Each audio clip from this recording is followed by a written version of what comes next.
Full power to the peoples. We back at new maintenance. Yeah, we're gonna rock like HAMP and the Hamites that came in. This gonna be worse than the Shroud of Homeless invasion. I hope you ready. Mm-hmm. Doom is outside with another one. Told you I was coming back for part 2.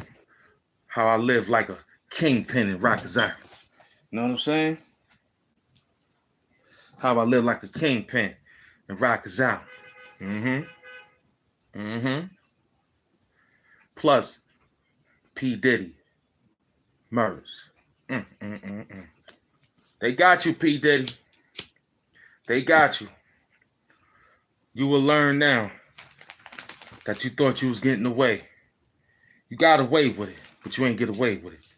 I just can't wait to see y'all faces when he bring down other people with him. Because he's working up a deal now on how to get away. You see, you don't hear nothing no more about R. Kelly. Nope.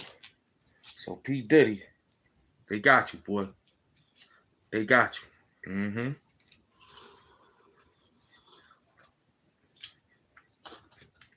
Keefy D must have got tired of waiting for that $1 million. He must have got tired of waiting.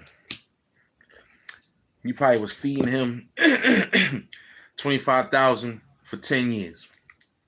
And on the last payment, you shucked him. He said, forget about it. I ain't gonna live.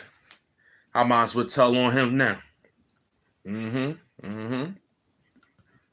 All up his shit, Taco. Once again, Doom Taco, baby. This the Doom Taco. We gonna work him. Now they got him. He's looking all over the place. Yeah, he's looking all over the place. They got you, Diddy. They got you, baby. Don't need to show no nothing. We know the story. We know what you did. You try to silence a few people, you almost got away with it. What I found out was a few of those peoples, they couldn't wait for this day to pop up. They couldn't wait for this day to pop up. You know what I'm saying? They couldn't wait. So they saying to themselves, we finally gonna get our chance to look this dude in his face and say, he did it. That's what they gonna do. They got you, Diddy. Sean Combs. Yup. Now I don't like the fact that it took this long. So I know what you gonna do, Diddy. That paper trail gonna run, baby. You can't hide that. You notice he never got a cash app, nothing. He always wanted straight cash. But they gonna follow that paper trail, boy. They gonna come get you. How I was living like a kingpin when I was on Rikers Island. I told you how I stepped on the phones. I stepped to the dudes for the phones. Once I got that job and dealing with the KK and them dudes, I was selling everything for a nice price. People needed to eat, get the commissary. I was there. I was living like a kingpin. People was ordering things for me, giving me things they owed. I took it and I stashed it. I had so much of it that when they came to do a shakedown, they was like, yo, this guy got 2 of everything. He got 2 of everything. Surviving. Pulling it in. And wasn't with no gang.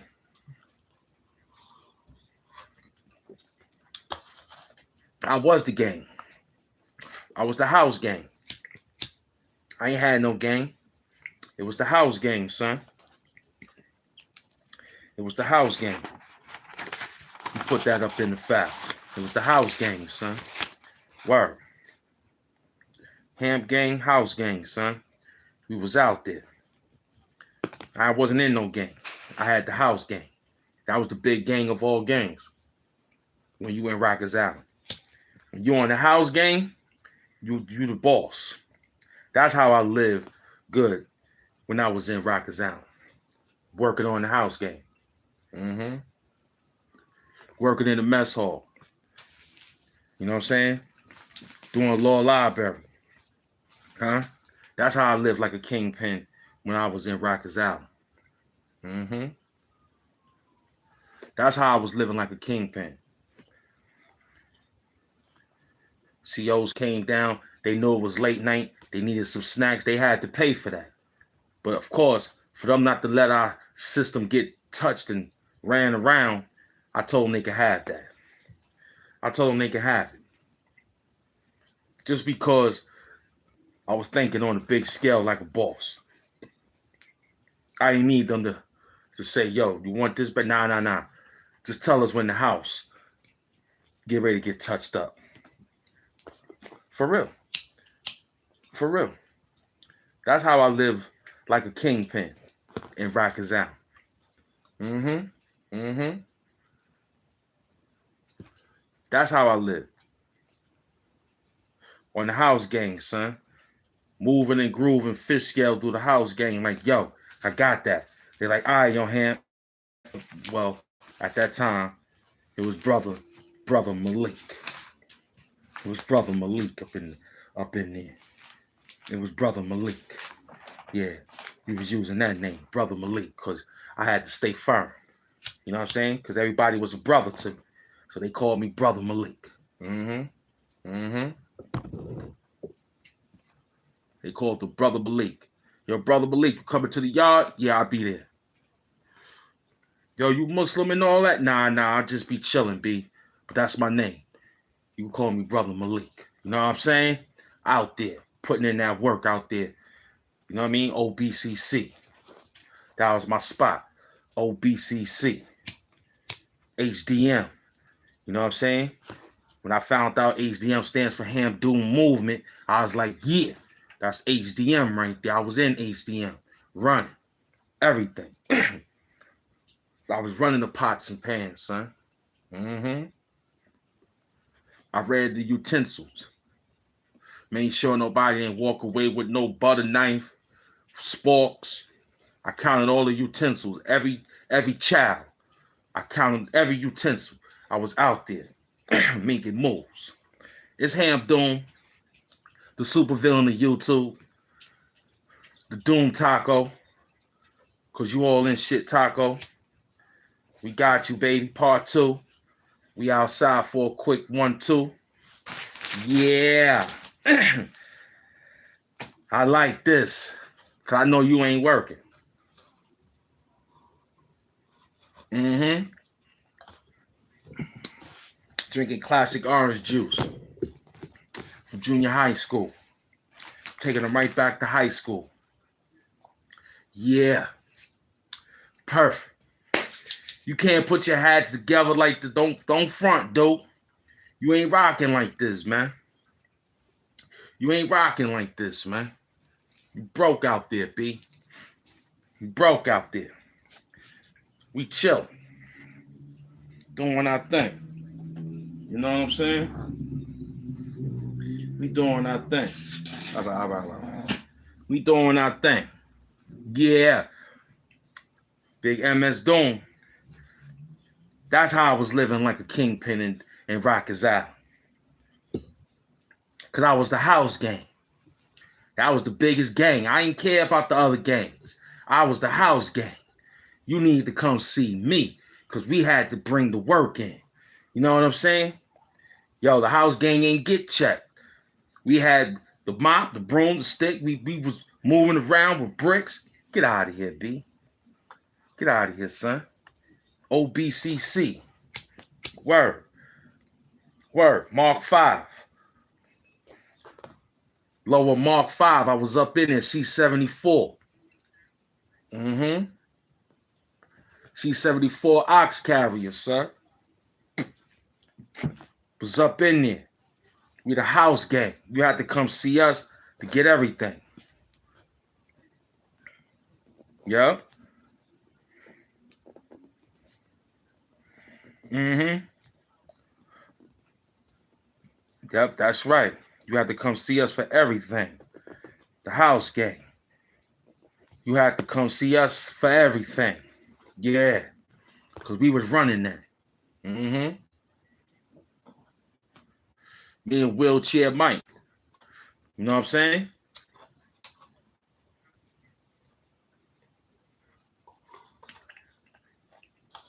Me and Wheelchair Mike. He ain't get searched. He was in a wheelchair. He just ran through the machine. Mm-hmm. He had a plastic wheelchair, the first that ever was made. He had a plastic fiberglass wheelchair, the first ever made. Riding through the goddamn, you know what I'm saying, Rockers Island in a glass wheelchair, kid. In a plastic wheelchair. He ain't had to get searched. Everything was perfect. You know what I'm saying? Wheelchair Mike, what up? Don't forget Wheelchair Mike, man. Wheelchair Mike held it down with me. He was out there putting in that pain. He already knew how we was living like kingpins up in there. Everybody had to come see us for everything. Yeah. Took care of all the commissary, man. All the high drop cookies, the soft pack Chips Ahoy's. I was running that. The top cigarettes and all that. The Brugels, the tops, tobacco. I had that. You had to come see the game, the house game. That's how I lived good on Rockers Island, like a kingpin. After I punched Duke in the face for the phone. After I snuffed him. Yo, who run the phone? Yo, we do. Waited to chow. Let me get my belly full. My food digest properly. I went in there, did a few push-ups, took off my shirt. Like, yo, who's on the phone? I saw him still standing there. I walked right up to him and punched him in his face. And took the phone and said, yo, let's get it on. Then after that, they knew where to put me. They was like, yo, that's old head right there. He ain't the one. Yo, actually, yo, you need a phone? You need the phone? I'd be like, nah, I don't need it today. And after I did that, I ain't need the phone. Cause I took care of my business on the visiting floor. I took care of all my business on the visiting floor. I ain't need the phone. I just did that so other people could get the phone. When they like, yo, you don't need the phone? I was like, nah. Let my man, you need the phone? I go around asking everybody who came in the cells with me, yo, you need to use a phone? You can use my slot. And use your slot too. You can use mine. You selling it? Nah, it's for us. God, you can use it. I ain't need to. I did all my work on the visiting floor. I was chilling. Feel me? I took care of because why? I was the house gang. My special visits was different from normal visits. Because I had to get back to work. You understand? My visits was only 20 minutes. Because I had to make sure the bathrooms was right. I had to make sure the jumpsuits was back in order. I had to make sure the names were signed for the rooms and the beds and all that. I took care of that. So my visits was short. Yeah, what up, baby girl? Yeah, no doubt. You got that? All right, go in the bathroom. Drop that. Get over here. I'm the house gang. You know what I'm saying? Come on, buddy. Come on. All right. Yeah, I'm the house gang. Come on, buddy. Let's go, Nick. Come on, man. All right. Yeah, I'm the house gang. Feel me? You have to come see us. You have to come see me to get everything. You know what I mean? That's Nippy doing. You have to come see us. And we wasn't playing. Because we gave you a price and you had to pay it. We wasn't playing. We gave you a price, you had to pay it. Why? Because we was the house gang. We was the house gang. Now, I was running the Bodega crew. I was running the Hispanic crew. They needed me. I was their best friend to get that Bodega through. I was their best friend to get that Bodega through. For real. For real. For real. A lot of saran wrap. A lot of saran wrap, boy. I'm telling you. There was a lot of saran wrap. A lot of saran wrap. Dumped inside that mop water. Dirty mop water, son. You don't know nothing about the dirty mop water, son.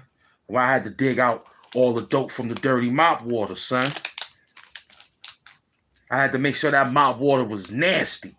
So all I had to do was pour it into the slop sink, made sure the mesh was on the slop sink, and when I poured it down there, I grabbed it out, washed it, took it back, told them this is what it was.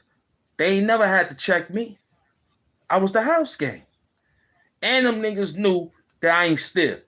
They knew I didn't have to steal from them. They was like, yo, he's too up, man. He's too up. That's why they always begging me to come to their house. You know, first thing they was gonna say was, yo, put him on the house gang. I ain't getting no sleep in there. And when I did got my rest, it was on the day off when I had my man working. MS was in there. MS was in there running the newspapers. We had newspaper routes. MS was in there, DOC papers. And we was mixing the work with that. You know what I'm saying? We had that running. MS was out there moving. Multiple signs. He was out there moving. My moderator, you see him in there. We was moving car engines. Back in the days. Yup. We was moving car engines. So you can imagine when I met him up north and up in the spot in Rockers Island, he already knew who I was because he was Jimmy Henchman. What you call it, man? He was working with Jimmy Henchman before he was the A&R for Jimmy Henchman. My man MS, right here in the chat. He was working for Jimmy Henchman. He know my full name and everything. That's why he said we made it. You see this hat, man. You all in shit, Taco. Yeah, we running this, man. We running this. We running this. He was holding down the newspapers. Yeah. Taking care of everything. Everything was getting taken care of. Because we knew that you was scared to go to work. Now, we went to jail for different things. You know, white collar crimes. You know what? We wasn't doing nothing. Got knocked in no trap. We ain't get knocked with no handgun, shooting our brother. No. We was doing high color crime, man. Big crime. Getting paid. Big time. You understand what I mean to you? Huh? You hear him in the chat. How I lived like a kingpin when I was on Rockers Island. Come on, B. Come on, man. You don't know nothing about that, man. You don't know nothing about it. I told you I'm putting in that work to the 1st to the 15th. You ain't believe me. And the OG told me, don't count the days. Just sit back. You know what I'm saying? My man said, fact, I was checking niggas' passports up top. Yeah. That man said that was, they wasn't going to win because they wasn't fucking with twins. Wheelchair Mike hit our work.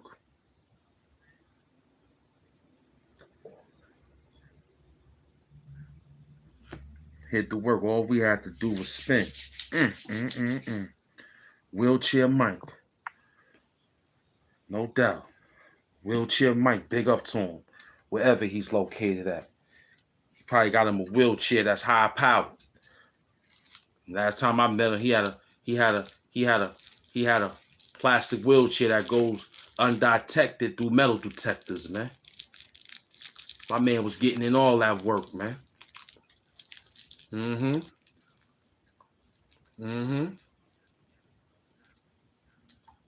when he got to the spot, and when he got in the day room, he started breakdancing. The wheelchair was just, you know what I'm saying? That was what the wheelchair was for him, to get a lesser time in jail. He played this smart.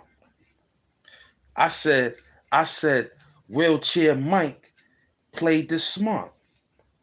He said he was multiple sclerosis in his legs. He had the Richard Pryor disease. He had the multiple sclerosis. Huh? He told those people he can't walk. They gave him a plastic wheelchair. Yeah. Gave him a plastic wheelchair. You know? They gave him a plastic wheelchair. And he was chilling ever since then. Yes, he was. Yes, he was. Full power to the peoples. We back. We back at new maintenance. Yeah. We're going to rock just like HAMP Doom and the tacos that came in. Because you all in shit, Taco. You all in shit, Taco. We outside. 21 minutes discussing that how I was a kingpin before I went up north. Because when you get up north, you ain't no kingpin. Just you're an inmate now. You got to get back to square one again. And up north, like I said, was different. Because you're dealing with killers. You know what I'm saying? You're dealing with killers up north. This one here is just some people that just was inside some county jail to the time they went up. That means a lot. But when you up north, you with the big boy inmates now. You got to start from scratch. We're going to talk about that later.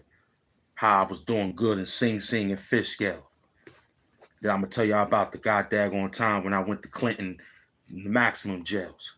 But we're going to talk about Sing Sing first. Fish Scale second. We're going to work them. We're going to work them. It's Doom Taco, baby. Put the tacos up there, man. Throw the tacos up there. Let everybody know they ain't shit like a taco. Throw them tacos up in the chat, man. Doom Taco, man. We out here. Yeah. You all in shit, Taco? We got you, baby. It's HAMP Doom, the super villain of YouTube. Taco Doom, man. Taco Tuesday, whatever you want to call this day. You know what I'm saying? It's Taco Tuesday, man. It's HAMP Doom Taco Tuesday. See, Tito? You see how fast I come up with thought patterns, man? And you still slump in the seat looking for me to come out, hoping I done beat up on wordplay. I don't even want it. I told you I'll wait till it get to a different high class number and I'll pop out of the sky somewhere with something heavy. You feel me? With something heavy. Because you can't mess with it. You feel me? We got to get this soapbox Willie beat in. Yeah. Yeah, I feeling good out here. I got MS Doom here. Y'all see me working. YouTube see me working. They know what time it is. I ain't even gonna bother them no more. They just know that they got some money for me. Yeah.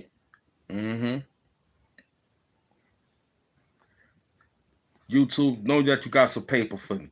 Long as I know you got some money and I'm surviving and you ain't snapping my page and all that, I'ma stay working. How I lived like a kingpin when I was on Rikers Island. We already talked about the P. Diddy murders, the P. Diddy tapes. Go see the video. Go see that how we saw the posters out there of warning P. Diddy. Yeah, they got him warning now, baby. They got him warning. We got 500 people, 1,300 likes in the place to be. Big up to MS Doom for helping out, showing crazy love. You understand? And all those that's here. Appreciate you. Could have been anywhere in this world, but you hanging out with Doom. You hanging out with Doom. Doom Taco. You all in shit, Taco. Yeah. We out here. Hit that like button when you come in too, y'all. Subscribe, like, comment, and share. YouTube been wanting me to keep saying that. So we got to keep saying that to let you know that we outside with the work.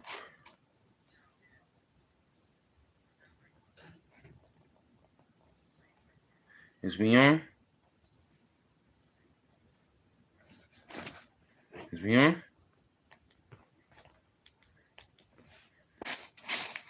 This is not a water bottle. It's an air-up bottle that flavors ordinary waters who send. We on. I became an actor just to eat wagyu, man. That niggas never even been to Athens, Georgia. Towards pushing the album. You know what I'm saying? So just having that energy. We out there. You know what I'm saying? Going into the album is everything. Because I recorded some of the album here in Athens, Greece. You know what I'm saying? So we out there. Just wait till Wooly transmit those beats. We came right to work. Right to work on. I got the fouls on Tito. I ain't got to worry. I got the fouls on Jamal Minto. I got the fouls on them. They can't run. They can't run. They can't run. Their imagination level is too low. I became an actor just to eat wagyu. Rest in peace, Virgil. You know what I'm saying? Wait till Wooly hit that track, yeah? Yeah, we live in the flesh. Something different when I came with a heavy test. Tesla live, something different for your mind. Came with a different time, a different rhyme. We gon' blow 'em back. This how we do it, kid. We came to get the stacks. All rap. You a goddamn rat. Better stop that. They about to get you, put you in traps, no doubt. I'm heavy with it. Something different, kid. I came with the hoodie. Now we gon' get it. Yeah, this very hoodie's up. Something different when I came with my Timbs up. Stomping them. Yeah, we out here rocking them. HAMP doom on the mic. Yeah.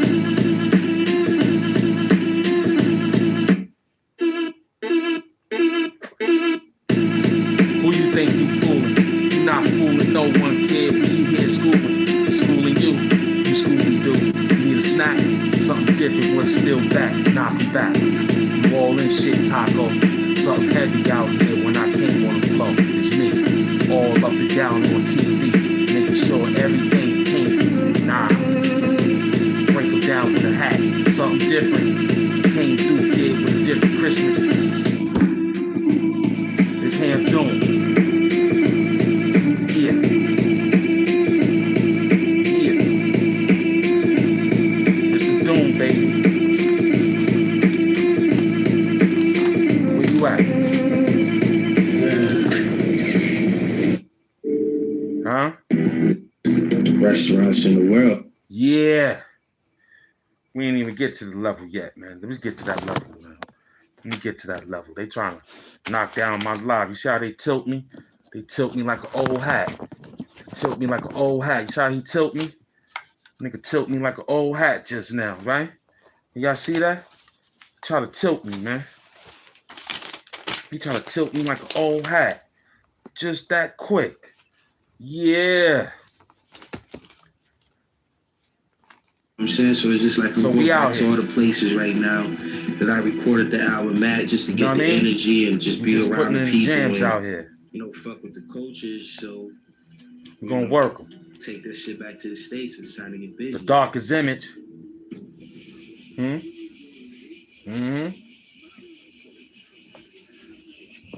Darkest image.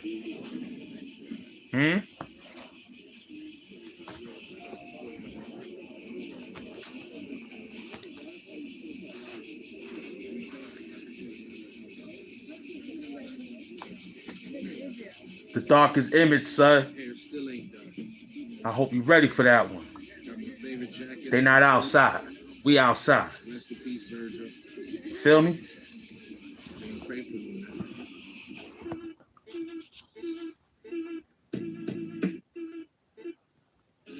We outside. Yeah. We out here. The darkest image came off the boat with two Haitians that came with Henry. You know what time it is, we flinching. Pulling that thing out, kid. It's a different Christian. You're gonna get hit. You're gonna be missing. But wait up. That's right, how the homeless work was up. That big bucks came through the stuff. Came through the bus. We had extra tacos on that stuff. Get it, extra cream sauce on that touch. You asked for the newspaper and got cut. Don't forget about it. We came with different bunch. All that. Spit it just like that with a combat. Break them down just like that. On the tarmac. Fly right back. You'll catch them. He in Paris. Moving all day long, kid. With my man Harris. Making that move with Dirty Harry, you know. Making things come through with extra heavy guns. You will blast in your face. Yeah. Back to all the places right now that I recorded the album. Yeah. Just to get the energy and just be around the people and, you know, fuck with the coaches. So come through. You know, take that shit back to the States. It's time to get busy. Huh? We out here.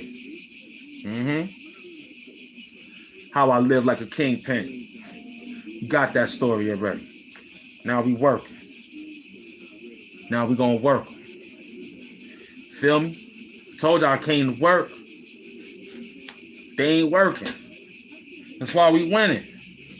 Cause we outside working. You gotta love work. You gotta love work. I know you tired. I'm tired too. But you gotta love work, B.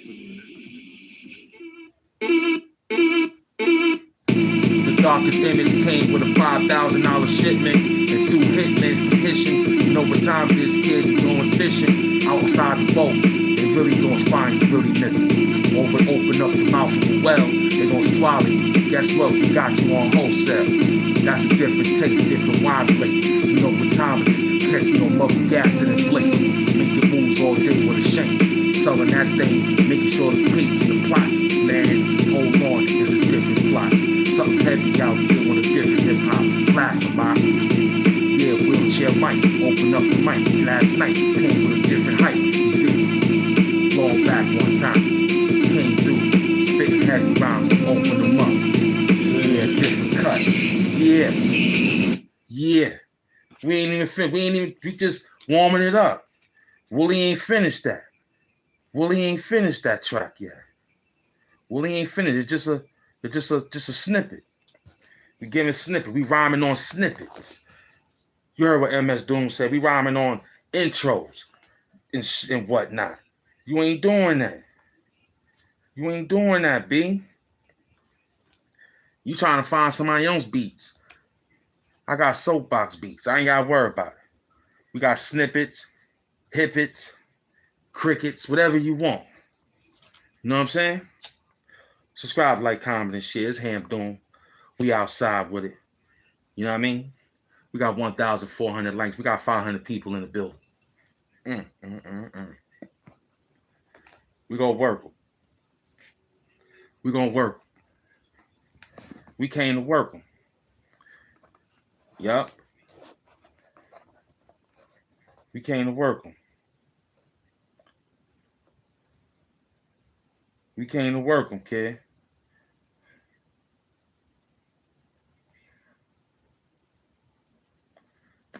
We came to work them. When the Marines land, it would be a master plan. Grenades in hand. Fatigue suit running through sand. You know what that means, kid. You about to fall down in the dirty land. It's over. Wasteland, waste swamp. You very toxic, B. Something heavy when you down in the swamp. Heavy difference. Seeing doom out in the dark. You'll see a spark. Open up your brain, kid. Brain matter all over your goddamn kids. We'll splatter that and throw you right over the bridge. Verrazano type. I dealt with Mike Verrazano. Dealing with money all around us. Where you was at with it. You was still in the project taking. Nah, that ain't the white. That was a small digit capsule. Something different when I came out the time capsule. It's HAMP Doom. He was super villain of the great YouTube. He ain't working. He ain't working. We wrote to it. It was only a snippet. It was only a snippet. It's only a snippet. We can't even amount to how Willie did that. And we couldn't even put nothing to that because it's a snippet. It's a snippet. You can't get this work. This work is for big people. This work is for big people. I gave you the story already. I gave you that story already. Now it's time for that work. You know what I'm saying? Yeah. Where my man in the man? Come on in the back. Come on in the back.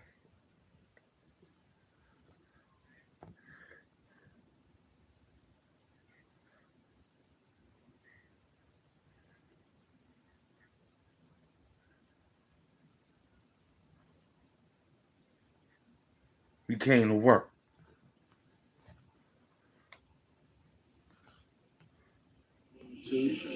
Huh? We came to work. Be grateful.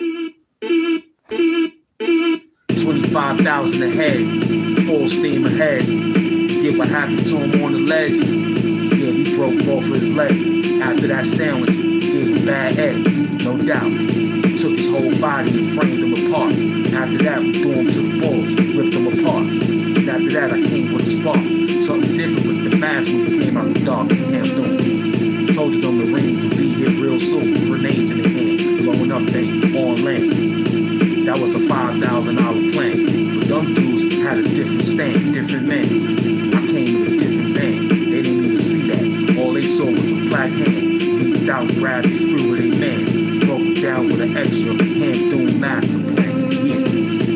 TC running. You know what I'm saying? We got him. We got him. Willie put that together. He can't mess with that. He can't mess with that. Yeah, worse than the gremlin bite. This is different on the dirt bike. I ride it through every inch of the night. You would get every inch of my night. Get it?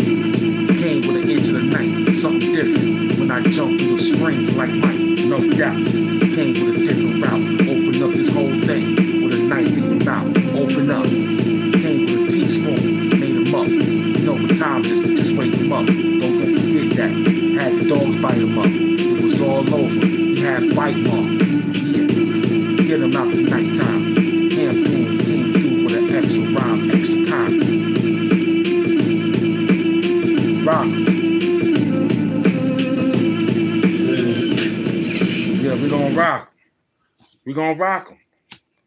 We gonna keep pushing that same snippet all through the hour. Cause that's all it is. Willie said that's all you gonna get. Willie said that. Let's hit that save. Mm-hmm. Willie said that. You hear crickets in the background. You hear crickets in the background. Yeah, highly fishing. Something different. We go on the boat, yeah, we going fishing. You ain't coming back with it. We coming back with something different with a master in the plastic shit. We gonna wrap them up quick. This is a master craftsmanship, glassmanship, whatever you want. Coming off the high deck on high ship. Call Mr. Willie on deck, hit him quick. Yeah, don't forget the extra shipment. Something different when I came with Jimmy Hickman and 2 Hitmen. Patient, you know what that be. Something different, no fingerprints on your teeth. Nah, we'll put blood on your teeth. After that, we'll sip tea. Gold chains by Mr. T. Did you get it beat? You have to pay an extra fee. Dealing with the guards, wait up. Came with an extra buck. Hold up, man. You hear the squeaking noises in the background. Willie opening the door. It's squeaking in the background. You hear the crickets in the background. Don't play around, man. Or you're going to have Knuckles in the background. That's what you're going to be hearing. Yo, what's that noise? Knuckles is in the background. Yeah, I'm going to have, as soon as my DJ come, as soon as he come, he going to meet the other young DJ. We're going to hold it down. We're going to have fun with this. Yo, big up the Red Man, man. Mm-hmm. Mm-hmm. Big up the Red Man. He bringing the fun back, man. He jacking beats. I like that. He jacking beats. I like that. I like that. He's telling them dudes straight up and down, yo, y'all dudes is sitting around, playing around. We out here. He jacking beats. And, you know, he can get away with it because he's Red Man. You know what I'm saying? We get away with it, but they're going to give us a copyright, say, oh, your page is not affected by it. You just get the views. You won't get no money for it. Well, I take what I could take. How about that? You know what I'm saying? I take what I could take because I know that you, you know what I'm saying? You ain't looking for us to win. Man. You feel me? Where it all fucking started from. You ain't looking for us to win. You want us to go down with dirty sins and all that. Traveled the world 3 fucking times since I started this album. You know what I'm saying? Just living life. No tours, no nothing. The Bonnet Twins, son. You wasn't there, hit the replay to my replay game. Wearing my fucking lucky jacket. Feel me? You know what I'm saying? Long live Virgil. You know what I'm saying? Long live Michelle. You already know, man. Griselda. We just having fun, man. Whoever rating is, I ain't seen. I don't know rating. 5 years from now, I ain't seen no rating in there. I don't know, but I Who's can't rating? wait around to find out, man. Come through, rating. Peace and love. Living life. No tours, no nothing. Just being with the people. We out here. Fucking with the different cultures, man. Wearing my fucking lucky jacket. Let me get this transmitted you know in. What I'm saying? Let me get it in, man. Let me get it in. You know what I'm saying? Long live Michelle. Yeah. You already know, man. Griselda. We just having fun, man. I just curated something that's 400 people. You know what I'm saying? 5 years from now, y'all probably will. YouTube playing with them numbers. You know what I'm saying? Take that shit back to the States. It's time to get busy.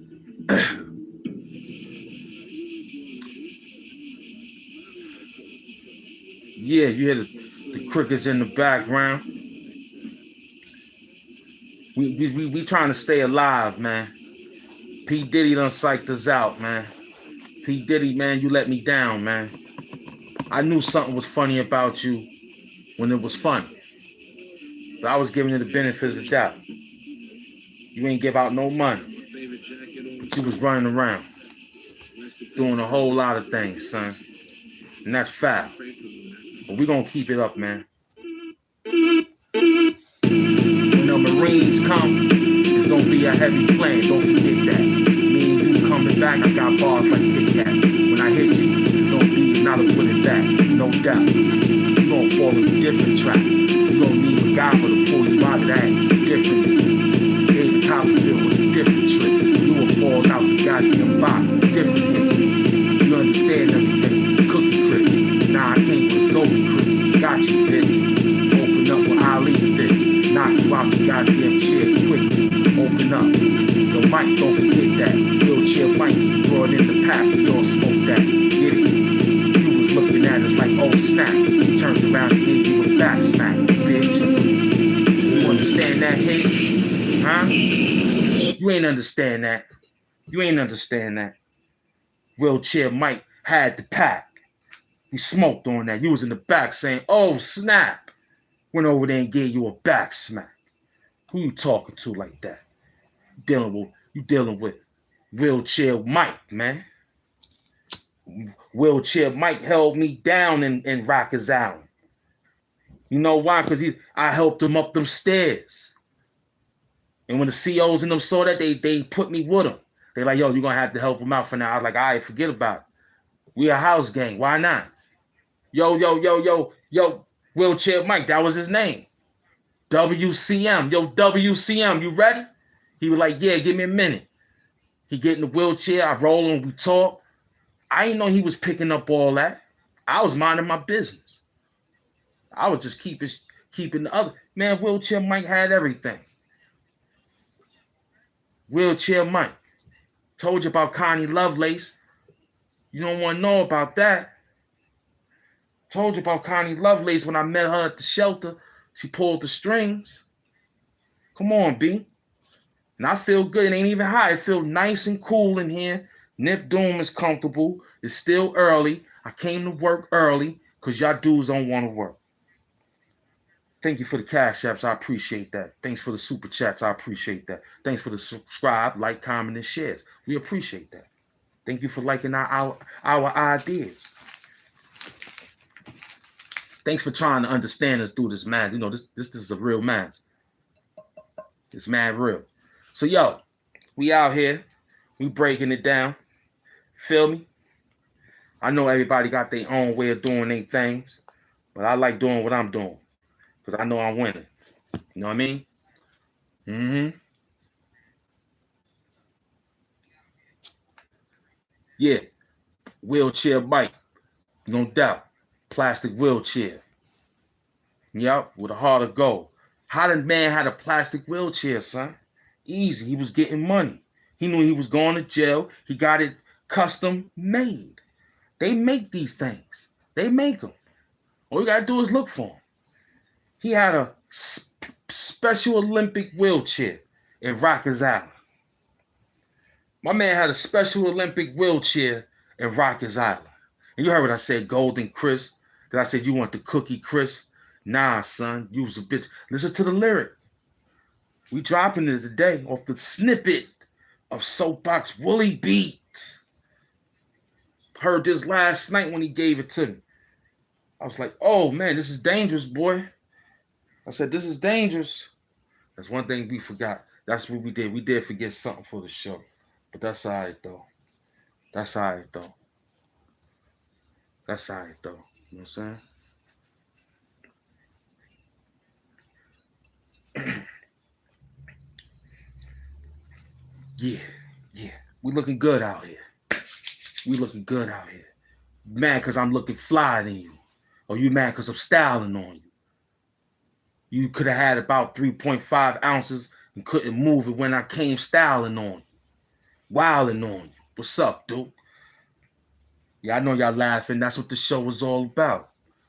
He had a 100-meter dash wheelchair. No doubt, he had a 100-meter dash wheelchair. Come on, he had a Special Olympic wheelchair in Rikers Island in OBCC, man. He had to go to that because it was Special Olympics for wheelchairs in certain facilities. Because Mark 5, you had to go downstairs. That's how I got with wheelchair Mike. I was like, where everybody? I'm standing in the back. He's standing in the back. I didn't know that was a setup for me. I'm just standing in the back of him. He trusts me to stand in the back of him. I'm standing in the back of him. We get to go downstairs. I see that nobody helping him. I said, oh, this is my chance now. Once I found out who he was, I was happy to be with Wheelchair Mike, son. Word, pause. I was happy to be with him. He was running the game when I got there. Mind you, I was there because of Jamal Minto with the fake robbery that we had did on Chester and Newport. You know what I'm saying? And I took the rap, and I had to do an extra 90 to 120 days in Rikers Island.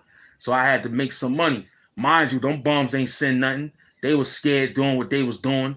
And when I got home, it was what it was until I got what I got. But look, when I went in there, that's what it was. You know what I'm saying? And when I did that, I was like, oh, snap. Because I'm a parole violator. I just caught a police contact. I beat all the charges that they said they had on me that particular day. I told those peoples I was held hostage. I had a good story. Nobody got arrested. Why this dude out here lying? Huh? Why he out here lying, B?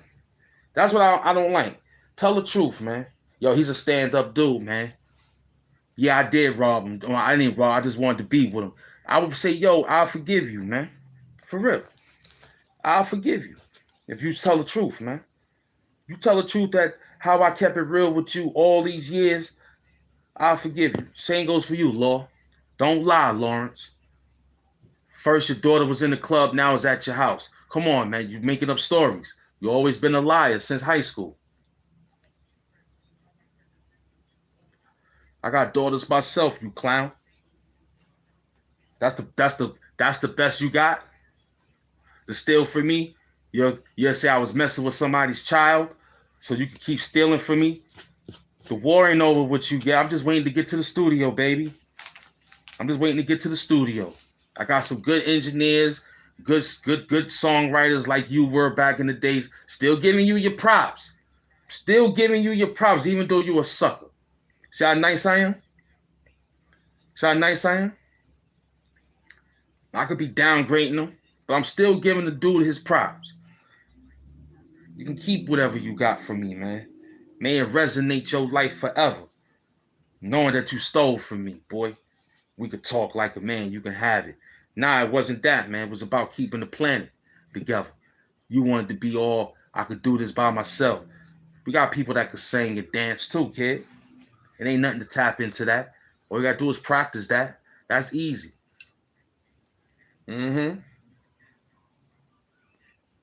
That's easy. So don't tell me he ain't had the music audacity to be great. I did have the music audacity to be great. You ain't want to see it great, so you suppressed it. You kept hoping that I had more distractions in front of me, which it was. Because, I was not living with my moms like that. You know what I'm saying? When my moms knew I came home from jail, she left us our apartment. So I lived in that place for 6 years rent-free. So that's why Slasher mad at that. I lived for 6 years rent-free, making money, right? He mad at that. Mad that nobody challenged me to do anything to me. He mad at that because he knew my hand skills was just that dangerous. He knew my hand skills was just that dangerous. You know what I'm saying? So he was mad at that. And he knew that I had a lot of good family and friends. Besides when he was once a family and friend. You feel me? So he mad that I kept my life afloat. He like yelling out Big Born. He know who Big Born was. I tell the story of Born every day. Born was a OG who married my cousin, right? I didn't know nothing about the man. All I knew was that he was a good guy that married my cousin and had 2 kids. Wound up having 3 kids after I found out that I had another cousin by him. By he had another, I had another cousin by my cousin. So I was happy with that. You know what I'm saying?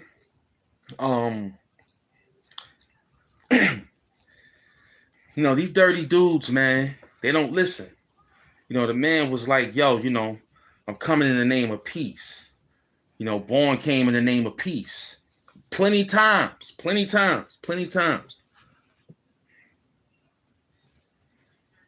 Yeah, they do, Cap. So, plenty times, man. So, I remember days when the work was getting so big and overwhelming that I used to have to split it up, man, when Born was giving me the work. You know what I'm saying?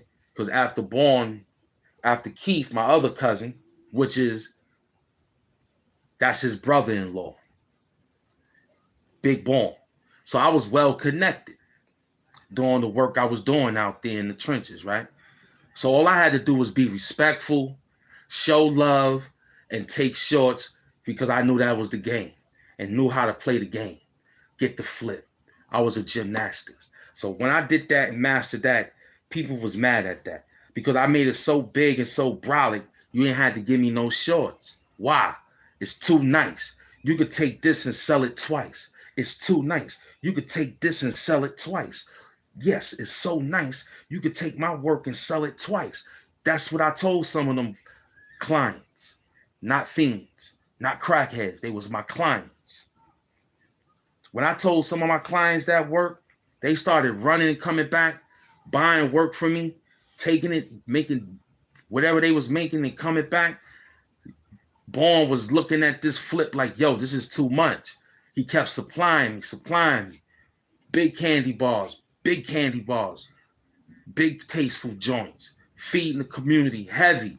Nobody got to do nothing but get $5. $5 to get this big work, B. Word. They started paying. I had to take days off because the dudes in the projects was looking like they wasn't eating. I couldn't put everybody on. I tried, but some people was not hungry enough. Some people didn't know how to manage the money. And he was one of them. He wanted to flash the money with the girls. He wanted to flash the money to the stores, but he didn't want to help me flash the money to the Connect. I'm all about giving the Connect all the bread off the first run, second run, third run. We don't touch nothing. We got enough. We got sneakers. We got all the marijuana. We got all the liquor. Because I made sure the Connects understood that. I was a good dude out there, boy. What the heck these dudes talking about? I told the Connect, I said, yo, look, it's like this, man. We bringing all the money back. But somebody got to front some money for us so we can be comfortable out there, despite our money for our lawyers. You understand? Because our peoples ain't running nothing, man. We just get knocked. We give you the number. We give you the call. We'll bail them out. They'll fight from the street. How about that? My Connect people knew that. So when I was moving all that work, they put up about 10 G's in my hand. Yo, go take this to the hood. This cash, hey, go over work. Why the work should come back short, I don't know. It shouldn't. The Connect gave me too much money. And they dropped me off. They ain't take no chances with me. They ain't take no chances of me getting on the train, cab, nothing. Them men gave me that work. That's why they called me Bloomberg. Bloom Zoom. Because I was always zooming, moving, helping the community, putting money and food in people's bellies. He couldn't be there. His work ethic wasn't proper. That's why he's upset. I tried plenty times at the table asking for him to come and eat with me. I tried giving him some work on the pocket side. Yo, move. He couldn't move that. He started stealing that. I'm like, damn, you only bringing me $30? I gave you $100. Told you to give me, you take 60, bring me 40. Giving you 60, 40. Like a real work what niggas supposed to do, son. What's up? Why I'm coming back with $30? Why is 3, 6, 9, 12? Why you giving me $150? I gave you a lot of work. And I told you 60 off of 40. You take 60, I take 40. Messing up the work. Man, I was with booing them dudes from Georgia and Hagerman when I was getting money on Georgia and Hagerman.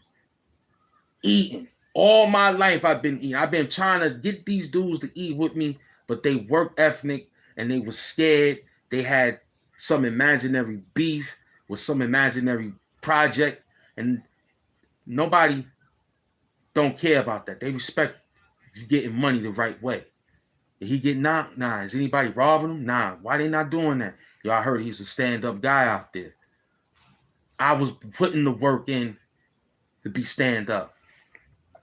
I've met. Once I found out, I'm from the projects. I know who the stick-up kids were. I put them on the payroll.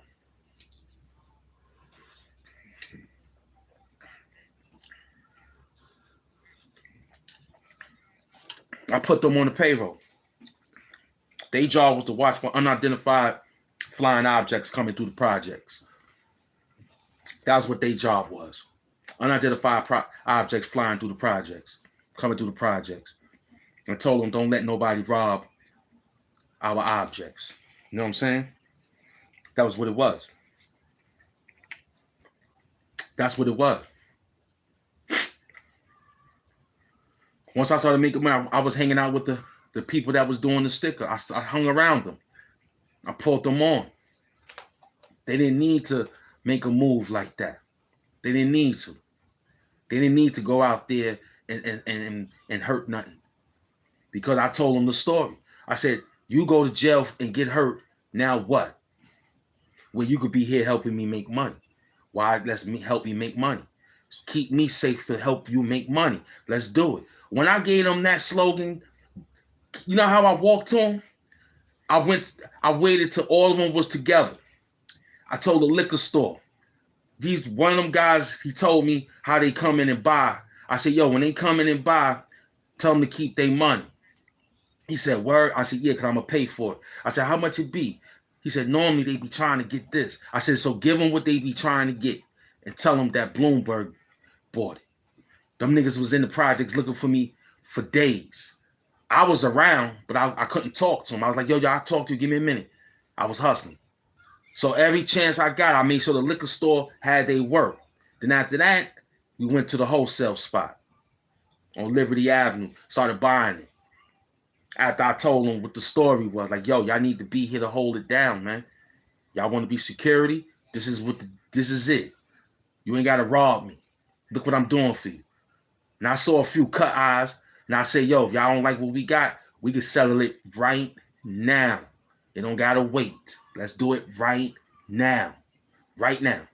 We liquored up, we sniffed up, we weeded up. Let's do it right now.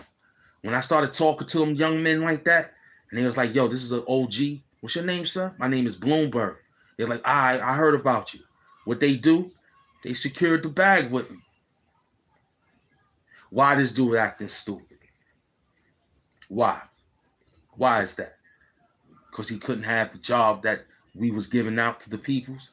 His work ethic was messed up. He couldn't pull it in. That's why he was left out. So once again, we fluked him. We pulled it out. You feel me? He was just scared to come outside, but he was always outside. First and foremost, he claimed his height was too much involved with being seen. Hustling was definitely people under 5 feet and all that, but he was scared being tall, being seen, knowing that he's a tall dude out there getting money. That was one of his reasons. He kept telling me, yo, I'm mad tall. I'm standing out like a tree. They'll see me. That's the job, man. You want to be on Instagram dancing around with money in your hand? What that mean to me?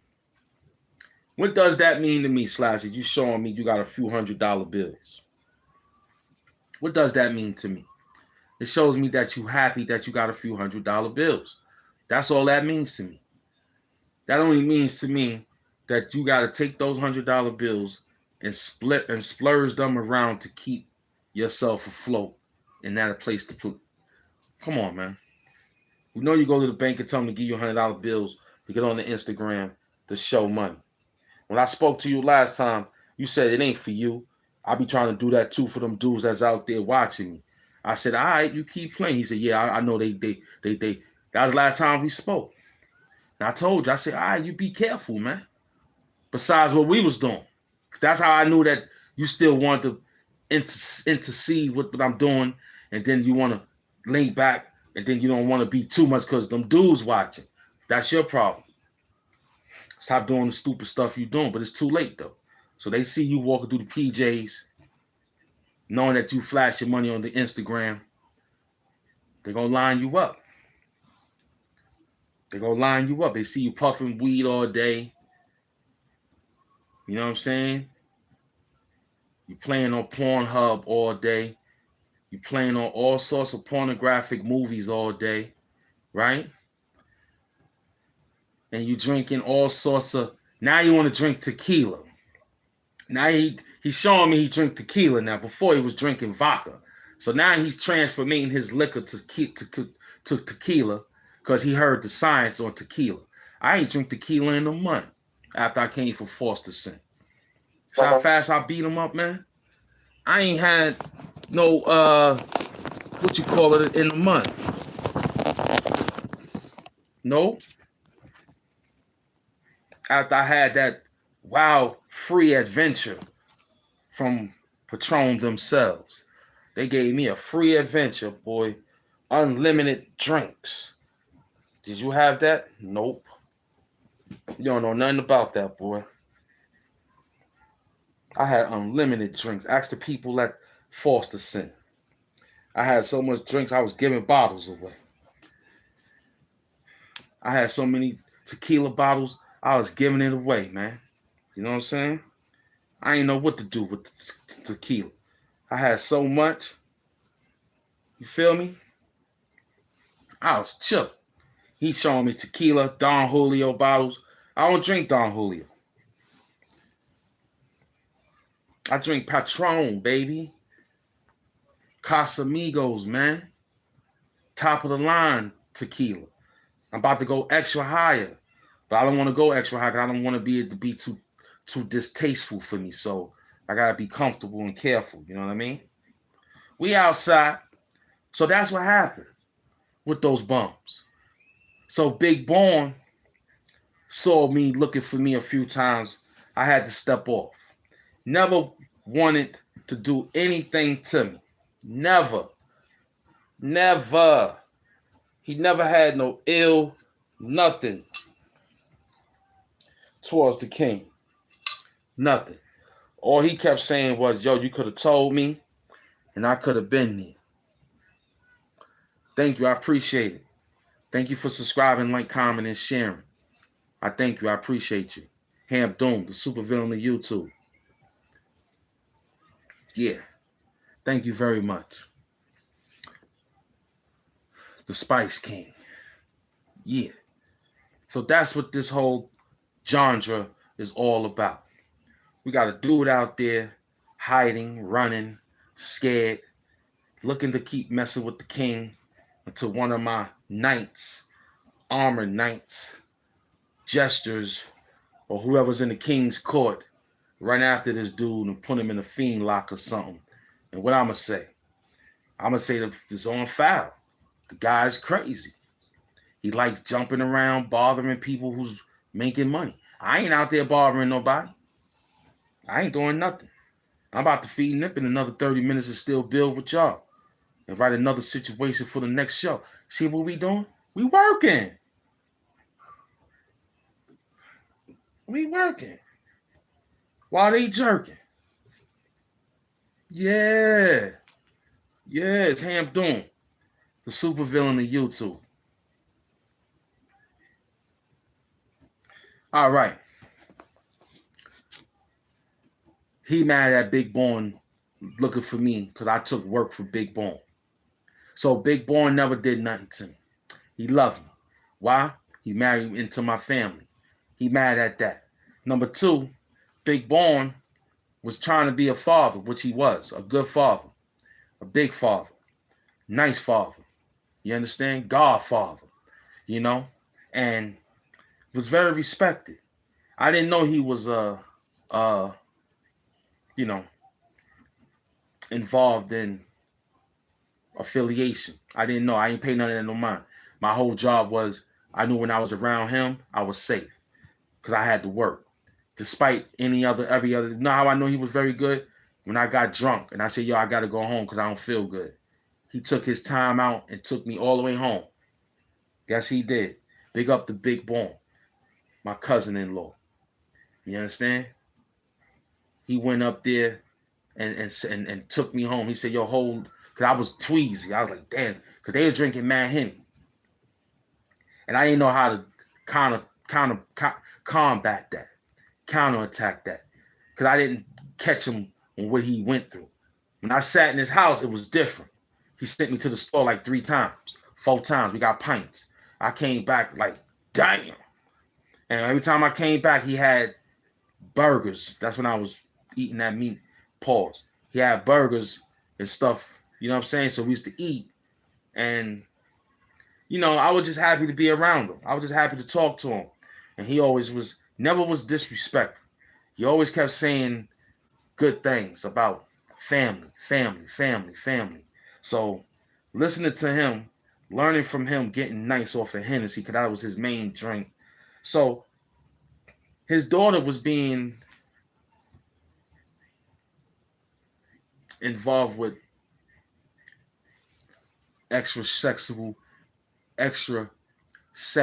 activities. And her activities of being sexual was with someone that wasn't of the proper age factor.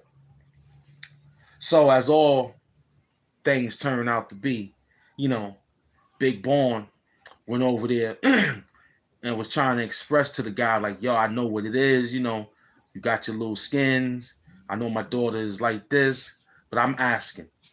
Before he got to say I'm asking, he gave Duke the utmost respect. He gave him the utmost respect. Like, just tell her what it is. Like, be a man about this. Like, I don't need to, I'm a father, B. You ain't a father yet? Then look, this is how you have. So before he got to all this, he was respectful to the guy. I heard he talked to the dude 3-4 times in different occasions. But this final last chapter, what I'm about to tell you, is a thriller.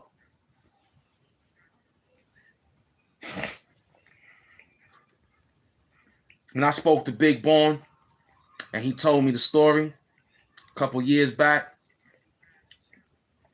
I was amazed, hurt, crying. I wanted to free him. I wanted to be his bravery. I wanted to have his bravery for doing something, and I have that, because that's what you call laying it on the line for family. So, you know, he went to express himself a few times to the guy, you know.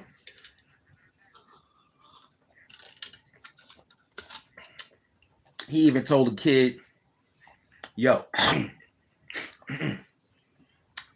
if you was 5 years old, I'll let it go. If you was 5 years older than my daughter, I would let it go. For real. I'll put my hands up, young man, and say, you can have my daughter walking down the aisle. I'll take that. Because I'm about 5, 6, 7 on my kids' mothers. Right? So, yeah, if you was 5 years old, I would have let you live. But my man, you pushing 10, 15, some 20. Some dudes is 38 years old touching on 18-year-olds.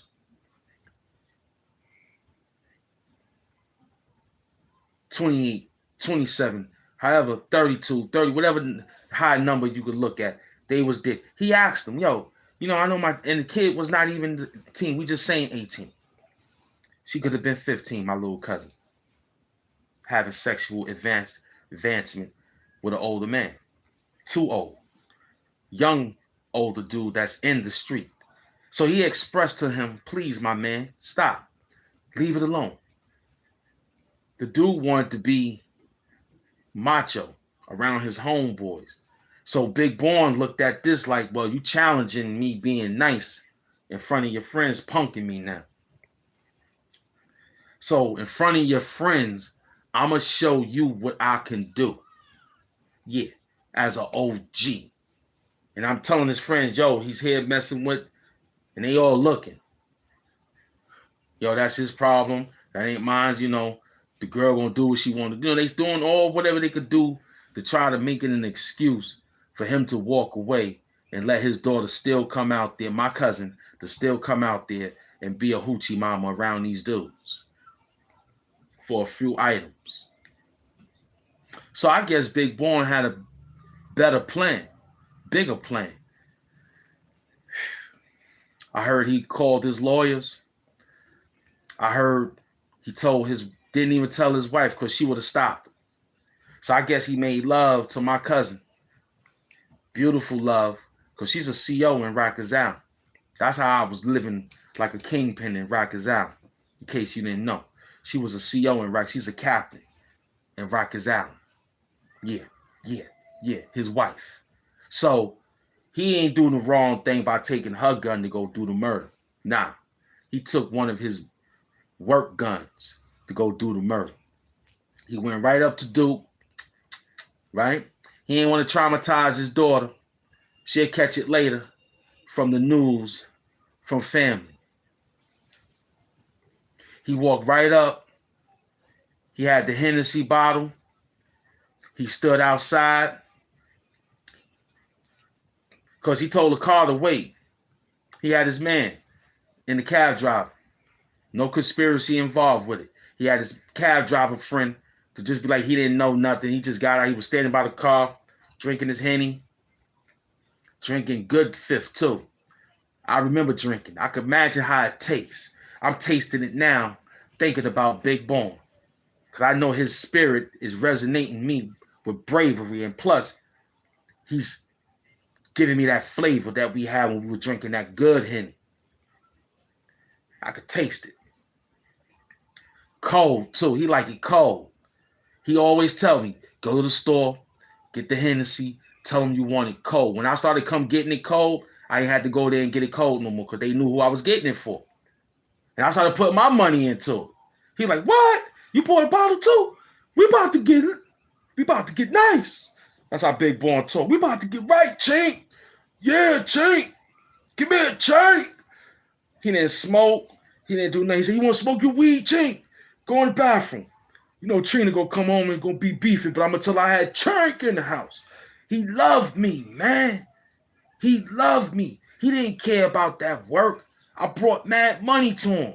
That little chump change. Man, I walked up to that man, gave me hugs. Chink, come here, boy. Go to the store. Throw money out the window. Go to the store. Come upstairs, man. You finished working out there? Get up here, man. I got some money for you. Always gave me money before the work. Bless me. He walked up on that kid and said, did I not tell you not to play with my kid after I said the kid got boastful, got boisterous? I said the kid got boastful and he got boisterous. Big Born ain't had to pull the gun out. He had the Hennessy and the gun was in the bag. The gun was in the bag, a plastic bag. Like he had cups in there. Like he had the wine box, the Hennessy box. And he had his hand like he was holding the Hennessy, like you have the box. You know, when dudes, OGs know this. They hold the box so they can have the Hennessy while they talking. They ain't got to lay it down. They got the box, so they lay the Hennessy on the box. And you walk like you're holding, you know what I'm saying? Like you're holding a baby or something. That's your baby. So he had the box. And we were drinking the Henny. And when he saw the dude, he just had the burner all in the box and started blasting him.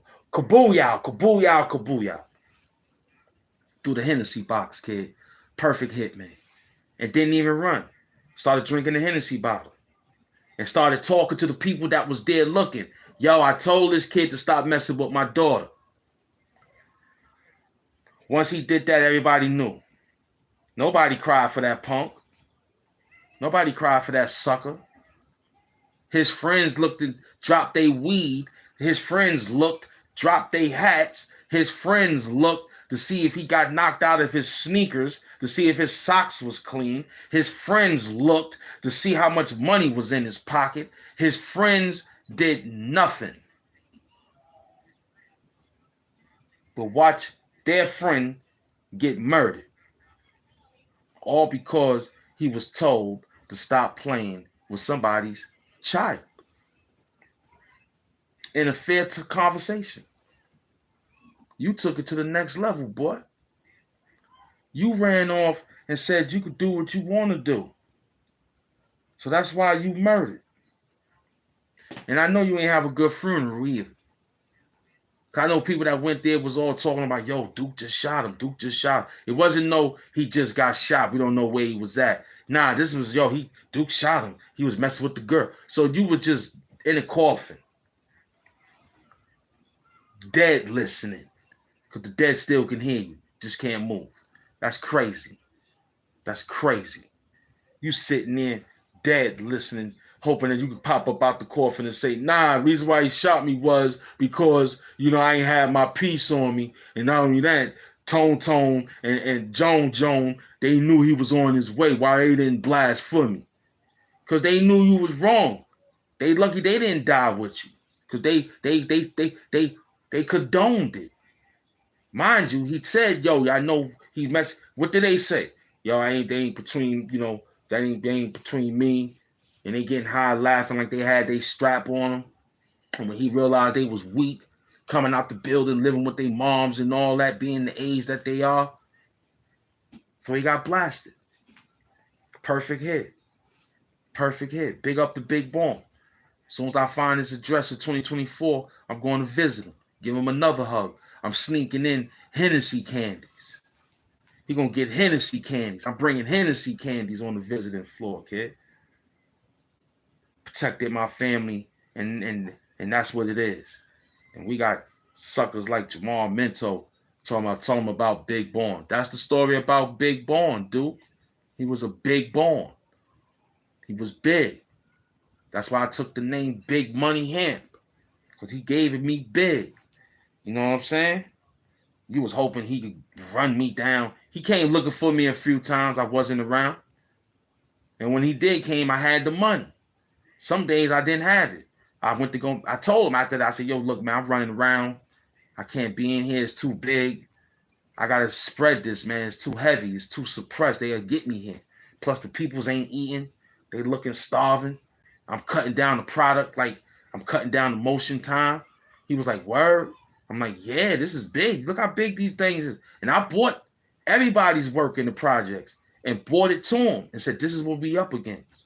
And he was like, damn, we beating them. I'm like, yeah, but I got to cut the production down because these dudes got to eat.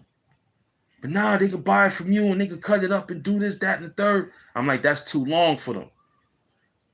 These dudes want to get high. They want to smoke. They want to go run around, shoot dice. We stopped all that. Hamp Doom stopped all that. AKA back then was Bloomberg. I stopped all that. It was when I came out to shoot dice, you had to shoot dice. And I had to wait for you to come shoot dice. Because I had you out there shooting your re-up money 3 times when I had that money 1 time. You came out to shoot your re-up money, and I had your re-up money like 4 or 5 times in my pocket already, telling you shoot it back. And sometimes you had a high hand. You got away. You had a high hand that day. I ain't front. Then when you started throwing 5s and I started rolling different numbers to beat the 5, then you was like, all right.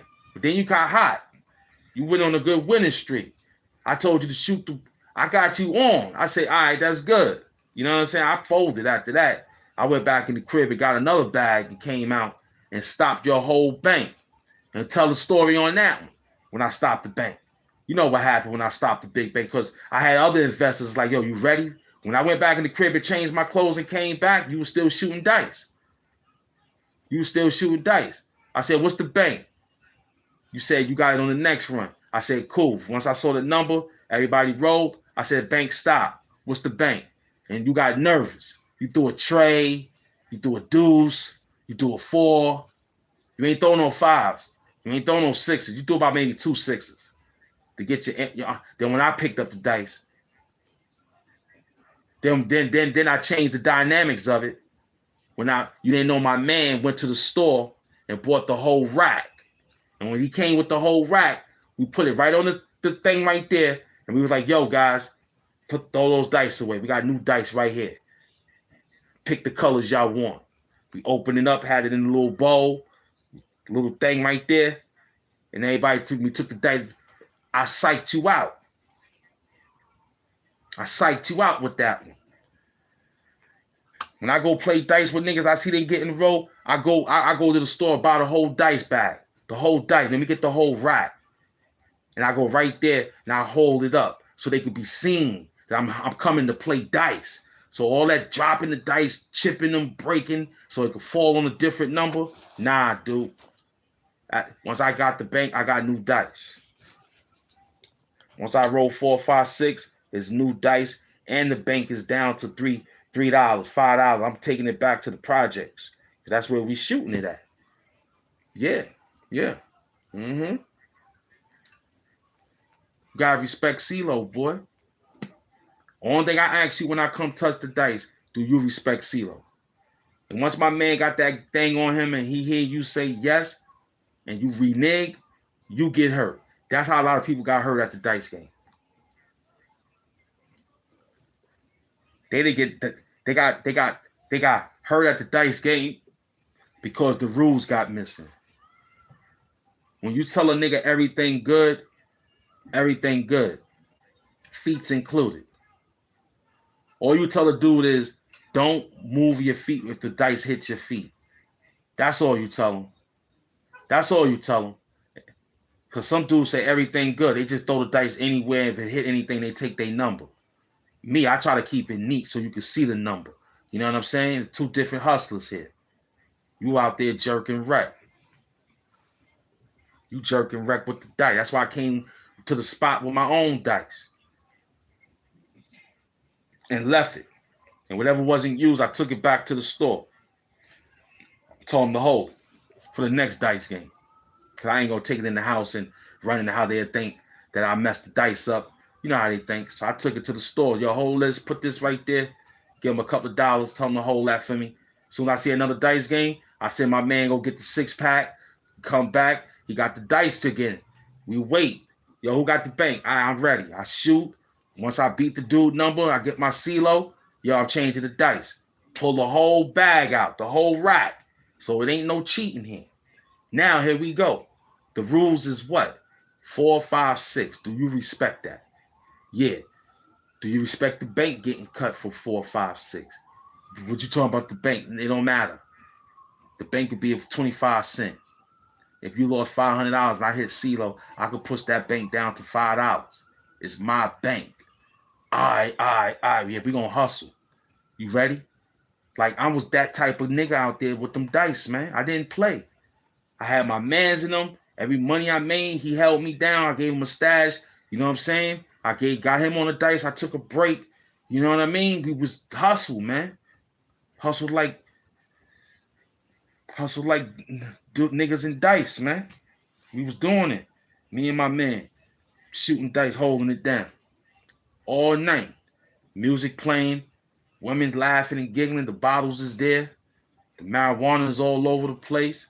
Cocaine is in the air. Feel me?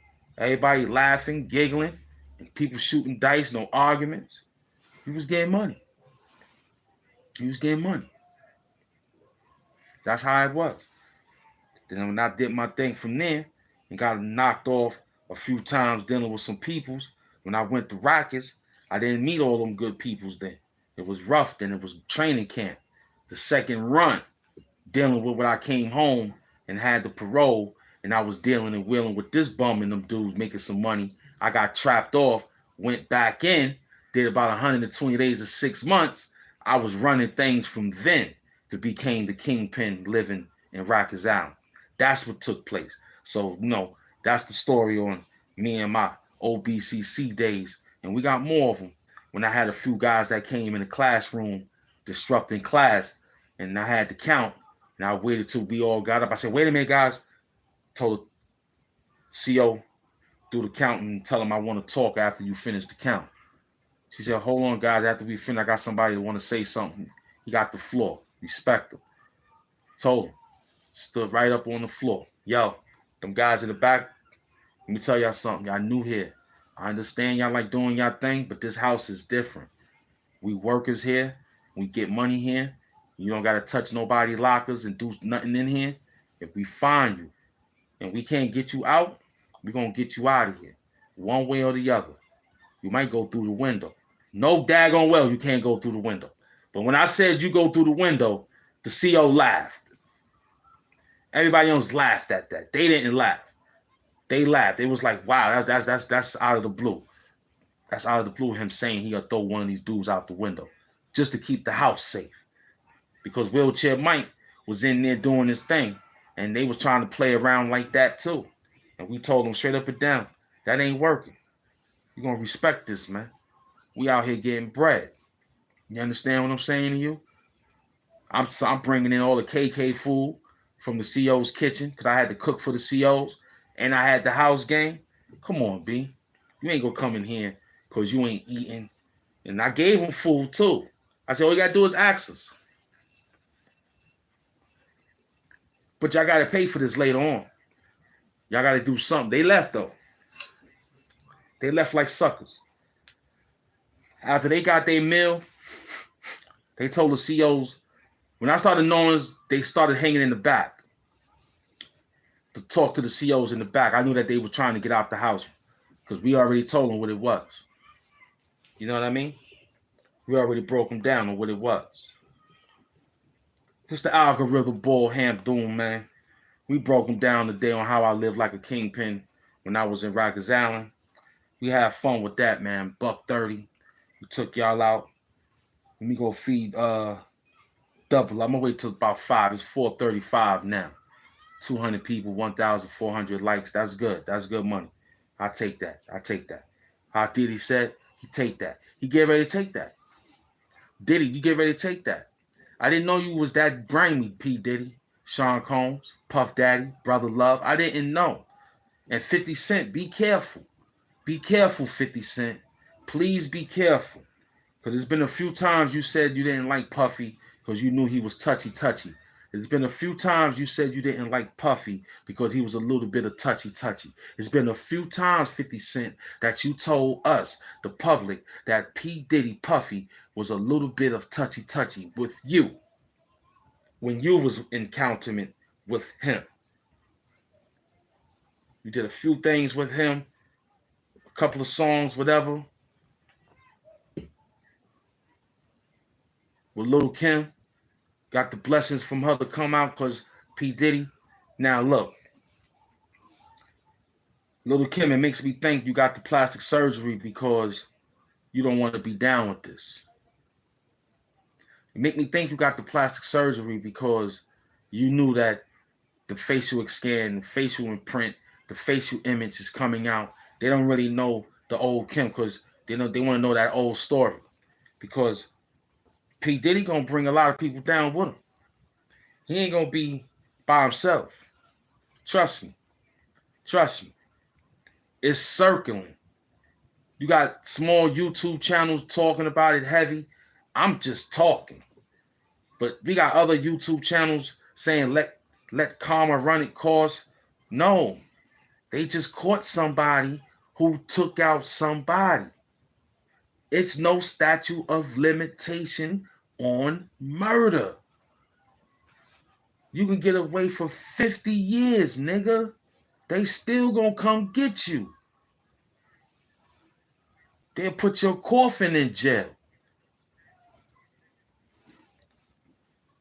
I was wondering why P. Diddy, Puff Daddy, a.k.a. Brother Love, Sean Combs, I was wondering why he was moving the way he was moving. Not back then, now. When I started seeing a lot of people pulling away from him, like big sponsors. He took so much money off that liquor, he said, yo, I got to stash it. He did good, but the paper trail, the repo. Something ain't owned gonna come and get grabbed, and they gonna come.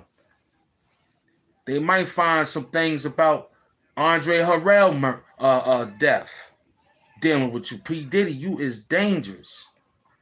I didn't know you was that dangerous. I knew, but now I said now I see. He is very. You could tell by the eyes. They don't lie. You can tell by when you look at him. You can tell a happy demon that talk about love all day. Those are demons. You could tell a demon that talk about those are love demons. Suck you up dry with love and then you over with. You understand what I'm saying to you? So then he gave out the publishing deals, which ain't really no money. We lost a few people that tried to really get expression. But I guess the ancestors such as Craig Mack, don't forget G. Depp is in jail. He told on himself. You know what I mean? He was so psyched out smoking. He said he did a murder 900 years ago after special delivery with P. Diddy and all that. So P. Diddy, you knew about that. You know about G. Depp murder and didn't say nothing. You know about Biggie murder, didn't say nothing. Now they got you for Pac murder, gonna link you to the Biggie murder. It's gonna be a triple effect, a domino effect. I'm sad that this is happening in hip hop on 50 years. It took the birthday of hip hop to resurrect all our good spirits of MCs to resurface with some sort of information to reach out from the grave to say, yo, these guys killed me for this. And I gave them that and that and that, and they still knocked me off. How bad is that? Jam Master Jay murder just got solved. Still open, moving, but they fixed it. Huh? It's trickling down. This ain't 1920s, you run around pop a nigga no more. This ain't 1995. They're going to find Freaky Tide murder. They're going to fix that. They're going to get them MCs murders, man. They're going to fix all that because they need that catalog money. That's number one. They need that streaming money, number two. Number one and number two. So they got to get all these murders so they can get themselves back up. So they're going to find Pac murder. They got it now. Tupac streaming sales is high up off the charts right now. Tupac songs is in the stream world high off the charts right now. All the fans is rebuying all the work. Biggie about to get solved soon. His streaming system going up. Huh? Biggie ain't let that publishing deal go. I mean, yeah, Diddy ain't let that publishing deal go. He gave everybody publishing right. He ain't let Biggie Small publishing. I don't think he gave his mother the publishing rights. Because that still resonates. That stuff is still out there. The King of Brook, that's still out there. That's still out there. You can't get past that. That's a big stock. So you gonna hold on to that till you rot in jail. You grimy, Diddy. You grimy. So you said I go to jail as long as I got Biggie rights. I don't care. I gave everybody their little chump change. I just eat off of Biggie. So he telling his lawyers, is there any loophole for me to still eat while I'm in jail? He telling all his lawyers, is there any loophole for me to still eat while I'm in jail? Because your music may not be played. This Brother Love album just may flop. It just you may get it off for technicality because they're going to buy it because it's a superstar that they know, and it might be a collective item. It might be some antique from years to come. You know, the Brother Love album that's pushing out. So while you in jail, you trying to ask the lawyers, can you eat off of this? Is there a loophole? After they finish eating off of me, do I got this for the rest of my years? And you find the loopholes on how the money could get to you so you can live like a kingpin in jail. You want to, I think he want to be like, what's them movies? Mark for Death. What was the other one? Penitentiary 1, 2, and 3. Sweet Pea.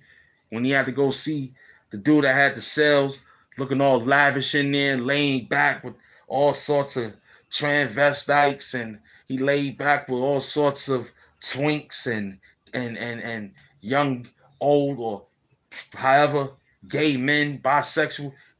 That's his dream now, to be in jail, because he reminds himself when he used to see those movies.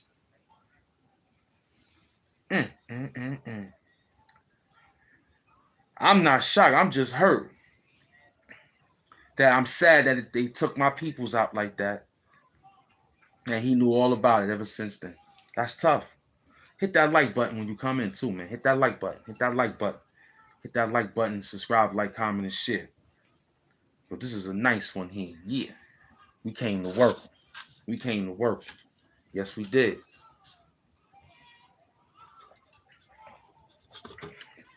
But I'm going to tell you, right now, it's circling. One thing about the feds and the peoples, they like vultures. They see something in the air circling, they coming, boy. They coming.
Full power to the peoples.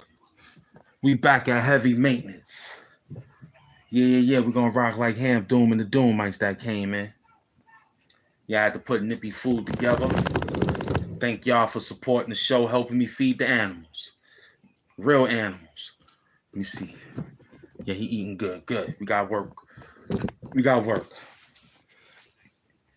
How I live like a kingpin when I was on Rikers Island. Plus, P. Diddy murders. It's circling, is what I was saying before I left. So it ain't no way, no how, that the big people ain't listening. Saying, let's find something. Whoever thought they didn't find nothing before, they're going to find something now. Because guess what? My man and Keefy D talking. Puff Daddy paid me to kill Tupac. That's what he said. I ain't said it. Keefy D said it. Gave me $1 million. That was a lot of money back then. Still is. Somebody walk up on you and say, I'll give you $1 million. $1 million right now to do 2 hour worth of YouTube videos for a month straight. I'm outside. Let MS Doom say, yo, Ham Doom, I got this amount of money. Let the people finance this show say, yo, we want you to come outside 2 hours a day. Two, you gotta give us 3 shows, 2 hours for $1 million. I'm out. Tax free, no taxes involved. After taxes, that's my money. So you gave me really 1,500,000. So I walked away after taxes with $1 million, easy, cash. I wanted it in cash. I take the first 250,000 in large numbers, big bills. The other 250,000, 500,000 large bills. The other 500,000 small mix around bills. You feel me? You can give me a couple of dispersion checks so I can write some checks. I'll leave something in the bank. So when I go buy something, I can write it off and take over the spot right then and there. How much you want for this building? Here. There you go. 300,000. And I have him running. I have my man behind his back keeping everything in check in case he gets slick. That's how I run my show, man. Because you playing out there. See how much I was all in shit, Taco? Now that's real. I was all in shit, Taco. Me. I made it happen. But P. Diddy, you all in shit, Taco. Biggie Mom's already said she felt like you had something to do with her son. A couple of people, Gene Deal said that it wasn't meant for Biggie. It was meant for you. Because they knew you had your hands in Pac.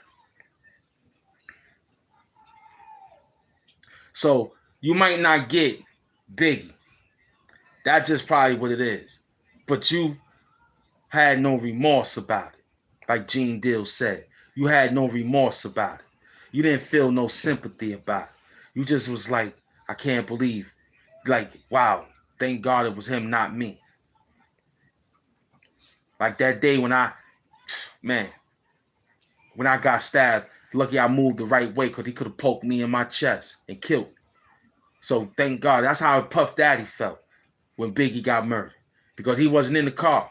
He jumped in the last few cars back and heard it later. You saw the movie. Huh? You saw how he tried to shim-sham and flim-flam the movie to make him look like he was the angel of the archangel or just the well, you know, I knew it was gonna go down, but I didn't think it was gonna go down like that. I thought Big was gonna have a long life. We get old together. We hang out together. We gonna drink more Cristal and get on speedboats and do Hypnotize Part 5. You had those visions of Big. Yeah, you did. You knew what Gene Deal said. Big said he didn't want to be out there. But he went because it's LA.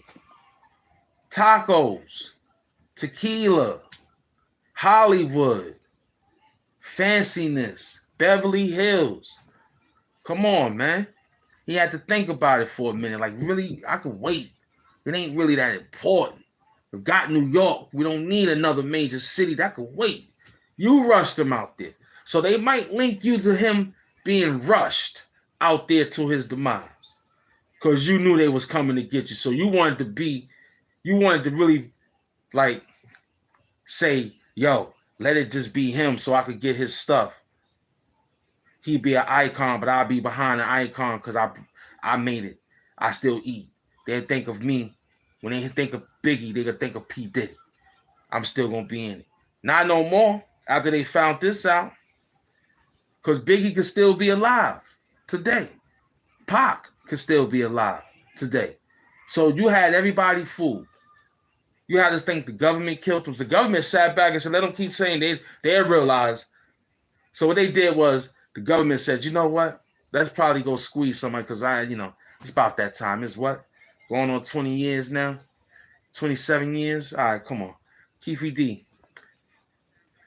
Your mom's, if she ain't passed on yet, your extra kids, that's just making some moves in college. Keefy D, you got some housing. Look, we got some of your work. This is all done. It's gone. The kids don't even want to know you now. What you gonna do about that? Oh, I could tell you something to keep me a little bit alive. I kept a murder weapon from P. Diddy giving me $1 million. That's it. They got you. They got you, Diddy. It's over, babe. They got you. And I don't feel no remorse about it. I just feel sad that it took 50 years of hip hop birthday. And out of 50 years, 27 years of that is like I'm discombobulated, man. You know, I'm still 27 years out of 50 years of hip hop. P. Diddy, you robbed us, man. You need to go down. You done took a lot from us. Me and Willie wrote that the West Coast beef, Pac with Faith, all that was not even probably real. I just told you the story about why would a man worry about some woman if he's making money? Biggie and Pac probably was both smashing Faith. Biggie probably didn't care if she liked the big Pac. Pac didn't care if she liked Biggie. They both was getting head from the big lip women anyway. Both was playing with a light-skinned toes ass anyway. How much a freak she really was. She was a freak. She had 2 men. How much sex she liked, you could tell she had 2 men. And she living. She's somewhere chilling. Faith Evans. She chill. I'm surprised to even have my last name, but she chilling with Mr. Wallace's son, AIP the Big. She chilling. The other daughter with the mother, they chilling. They chilling. Yes, they are. But Faith got away. Laid up with 2 of these dudes. Biggie said he had kids. It probably would be 2 pots. Get it? 2 pots. Come on, man. They both was having fun with that woman. I think P. Diddy wanted some fun with that woman. Then I found out that Kim Porter loved Tupac. Then I found out that Tupac knew some work about P. Diddy. Was going to tell Miss Kim Porter about P. Diddy fondling and playing around back doors.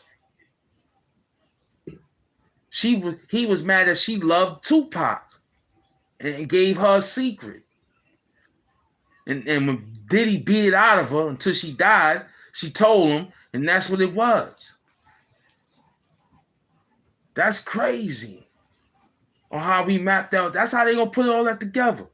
The wife knew something from Tupac. You beat the wife up so bad because they said she tried to get out of the relationship millions of times. Like Russell Simmons' wife, Kimora Lee. She tried to get out of that 2 million times.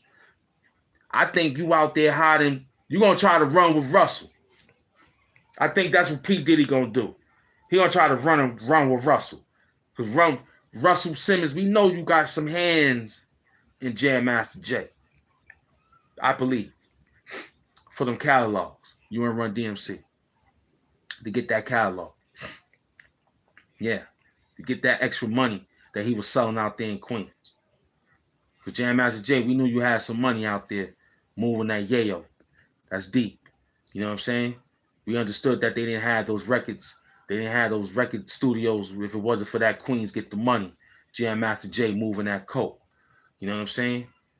Y'all got too Hollywood and push them aside. You got your Run DMC show. You got the Def Jam show. You had them on there a few times. You ain't bring son up there. You kept Kid Capri and a couple of dudes up there. You know, all them dudes. I remember. So P. Diddy gonna try to run, but they're not gonna let you run, man. They're gonna seize your passports, man. They're gonna give you a clause that you can't run. Because they're gonna figure this out. Because Keefy D and the internet is circling. What you gonna keep running away from it? When people see you, you're gonna run from it. You're gonna say to yourself, don't worry about it. I'm Brother Love. I got an album coming out. That's just haters. They want to see my demise. 50 Cent Please be careful. Put on a vest for real from the Get Try Dying album. Put that vest on, brother. Because you broke the bread. You broke the bread. You really said, yo, P. Diddy got to go lawyer.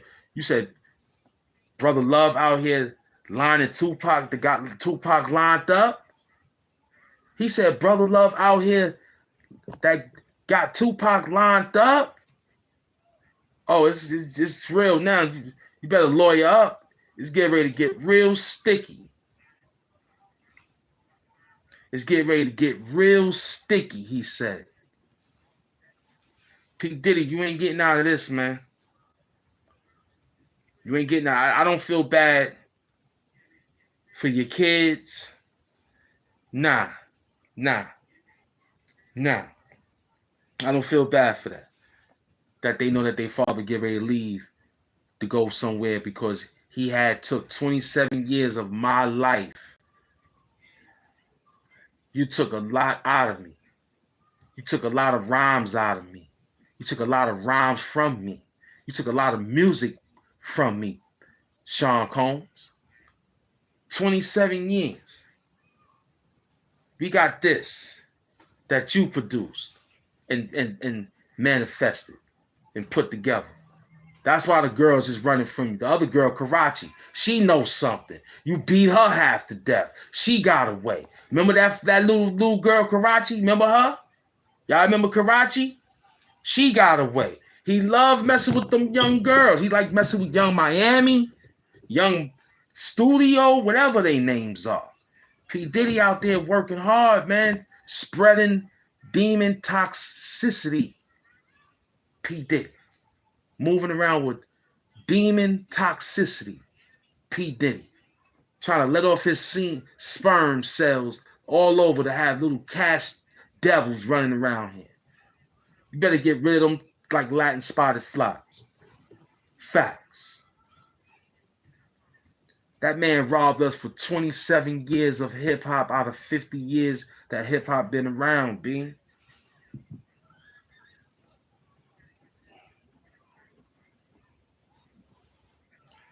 All because Tupac told Kim Porter that P. Diddy and Quincy Jones was buddy-buddy.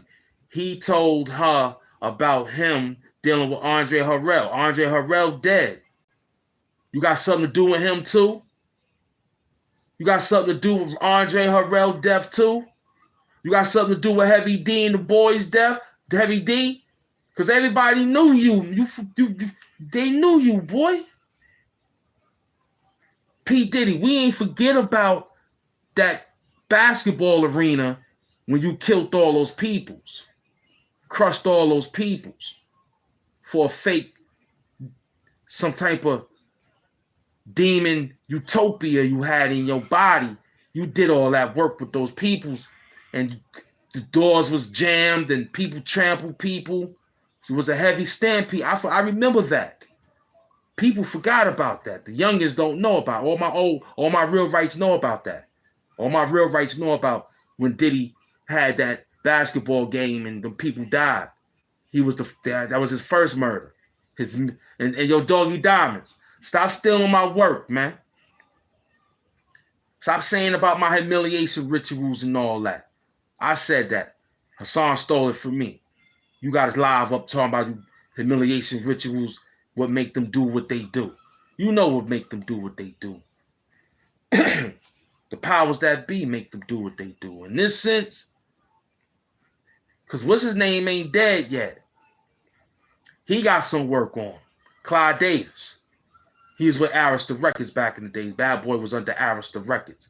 So he ran around that man. That man, he told stories. Somebody gonna link up and say, well, he was in here telling we didn't think it was real. We thought it was just music. We thought he was just telling the story. Oh no, sir, this is real. He really got somebody in a grave, in a mausoleum, or in the urn. Yeah, P. Diddy. So you got anything? Well, this is what he said back in the days. I don't know if that's live. I don't know what it is. He said that he pulled the gun out. He bought it. He went to Texas. He found it. He told the guy who bought the gun, throw it out the window. And he came along and set up a tent, put a fire grill together, had a picnic with family, and went to go use the bathroom and found the gun, wiped it off. Serial numbers was gone. He said a whole lot, man. For that Arista record deal collateral so Bad Boy could have a distribution deal. I remember. And now here we come for this. Hip-hop prevails for all those toxicity people who tried to take it down. Now we up.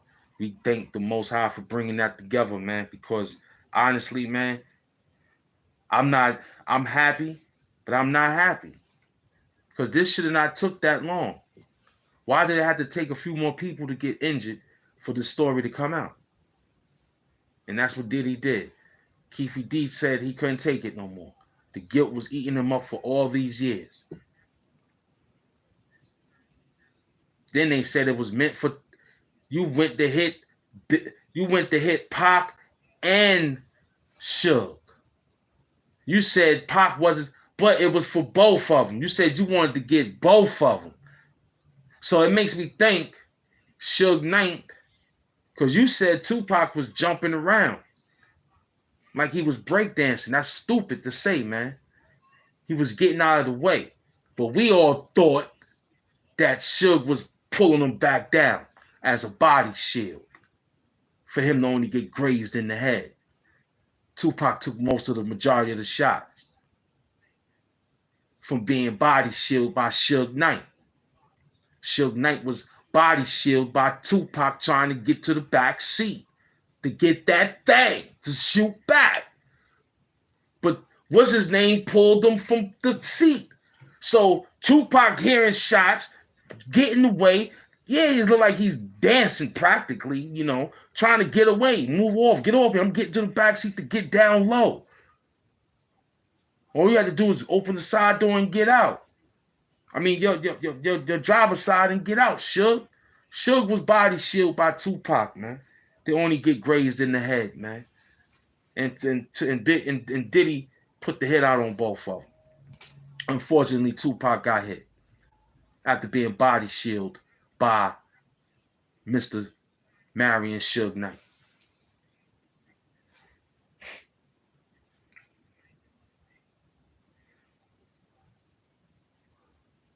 It was plenty of times me and my man was in shootout. We grabbed each other, ducking and holding each other, hoping nobody, you know what I'm saying? It was crazy. Glass splattering on our backs and our heads and cutting on the back of our neck because them niggas is just shooting real quick to get away. I've been in them shootouts. I know what it meant. But I seen if it's close quarters like that and it's got you time, of course Suge Knight body shielded himself with Tupac. He had to. He did. Tupac tried to jump out the bed. It's a Benz, BMW. The seats is butter soft. It ain't hard leather, rough leather seats.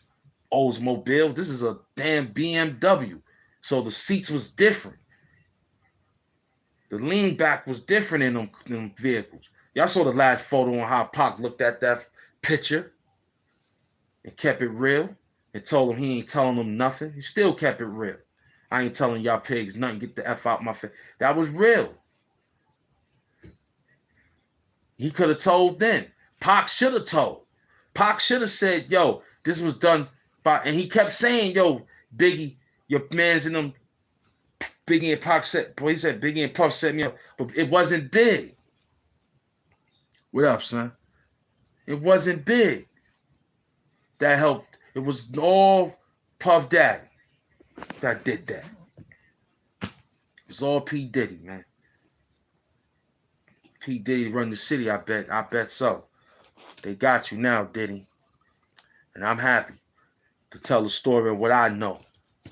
In the age that I remember hearing it. I heard all this when I was in jail. So my information is different. You feel me? My information is different. You heard me?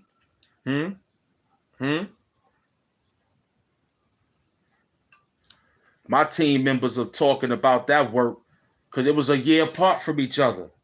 That's what made it so sad. It was a year apart from each other, You know what I'm saying? It was a year apart from each other. Yes, it was. It was scary times. You understand? People was inside the jail. They was mad.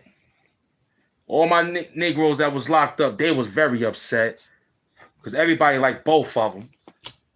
Everybody understood it was entertainment. You understand?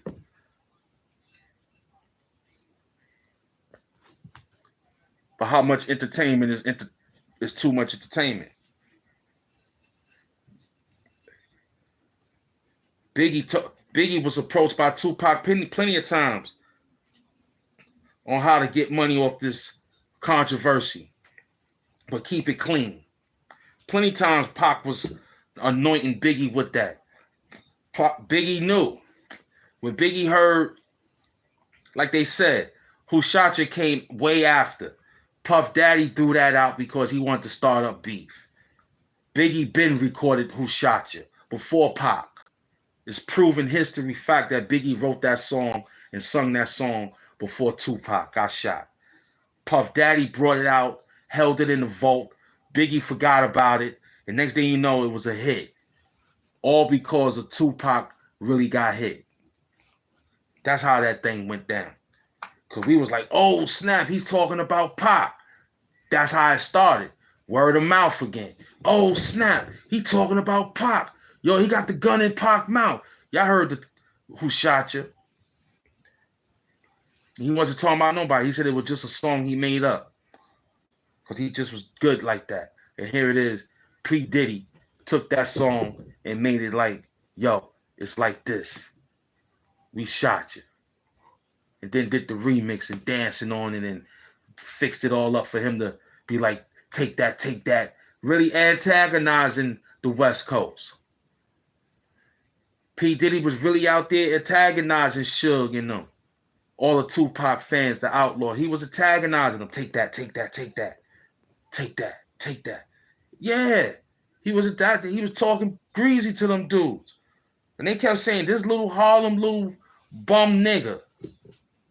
This little Harlem bum nigga coming out here starting all this trouble.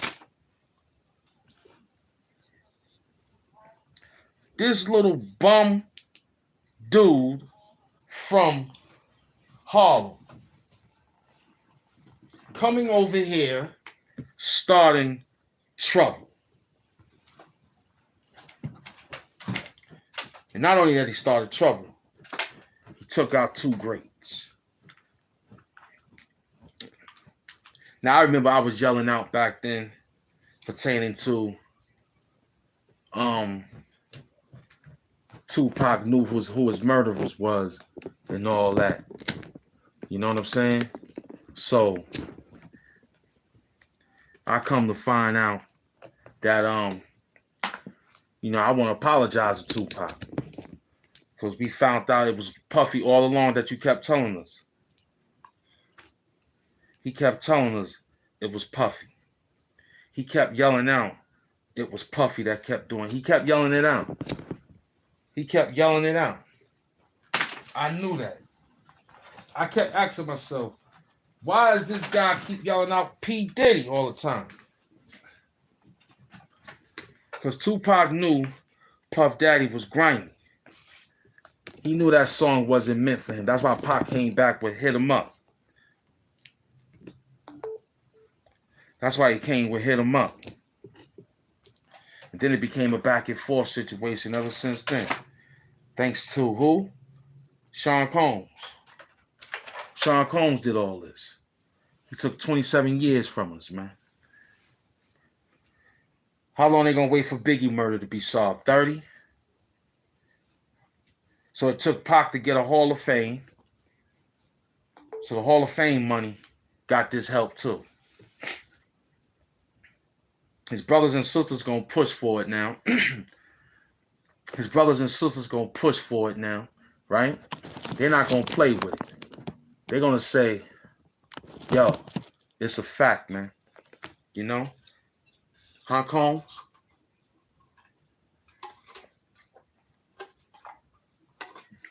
It took 27 years.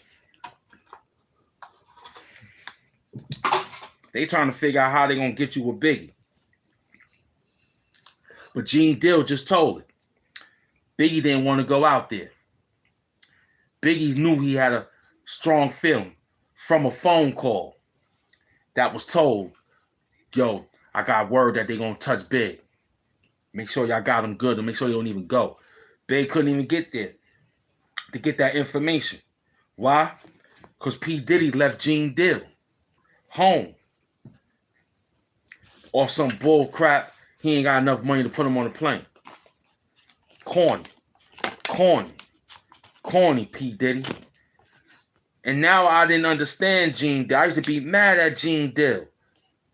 I used to be like, yo, Gene, why you keep going so hard? You got a channel and you on everybody. I guess he was getting hurt from P. Diddy attacking his channel. P. Diddy was messing with Gene Dill channel. That's why he don't talk too much over it. He go to Art of Dialogue and be over there. He go dancing on Art of Dialogue. Big up to them. He go dancing over there because he know that it's either up in the air over there. But they getting big views with that, so they got to be careful. Big Gene Dill bring big views when you talk about P. Diddy and Notorious B.I.G.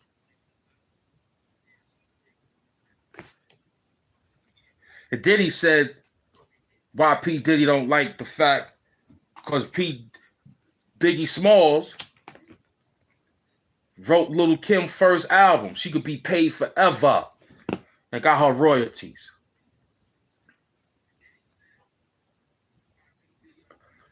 Cameron just recently was told by Mace on why he didn't bring him to Bad Boy. Mace said, I knew to take you to Big, because Big will do right by you. And what Big do? Sent him to Lance Rivera, and he had sex, drugs, and entertainment, and Cameron been on ever since, because Big did that. Big put that Harlem dude on. How about that? Cameron loved Big forever. And so unfortunately, son couldn't get out of that deal with P. Diddy. That's why Mace went up there to this radio talk shows following Diddy, trolling him to sign him off so he can get money. All that damn been around the world and all that. I wrote these albums for you. You was scaring me. He was scaring little Mace. Come on, man. His father was a gangster and all that. Sean Combs told you the story about his father being a gangster. He told you. He told you how they strong-armed Partial of Harlem. He told you. He told you. He's a serial killer, man.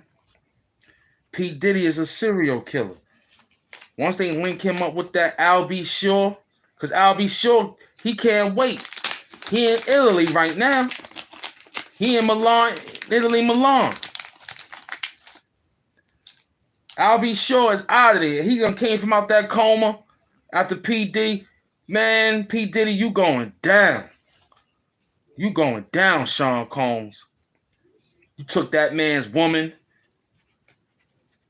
and she gave you a shot with her life, gave you 2 kids, 3 kids, and you took her out because she was going to write a book about you liking to play with men?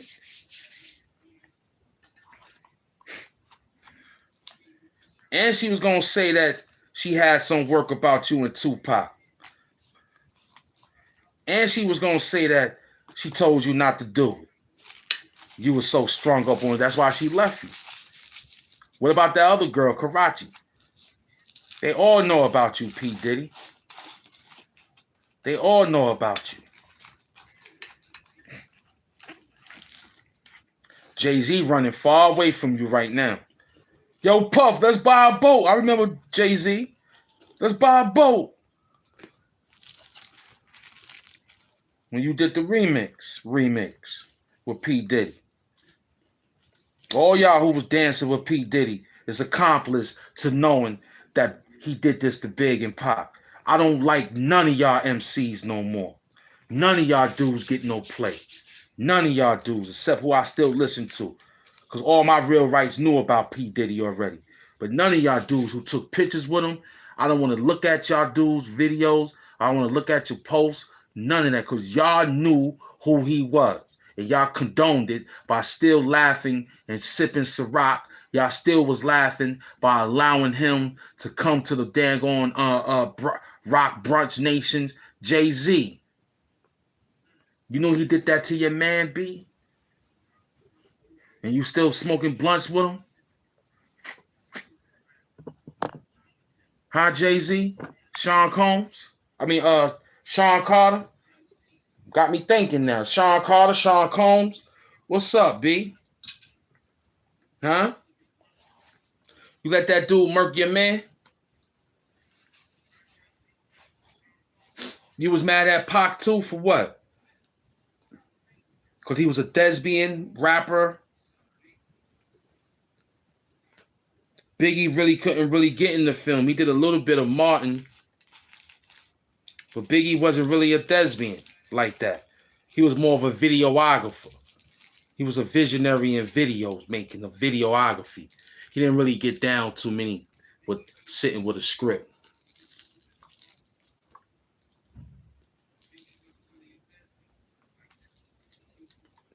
So P. Diddy knocked off Pac because he was writing more.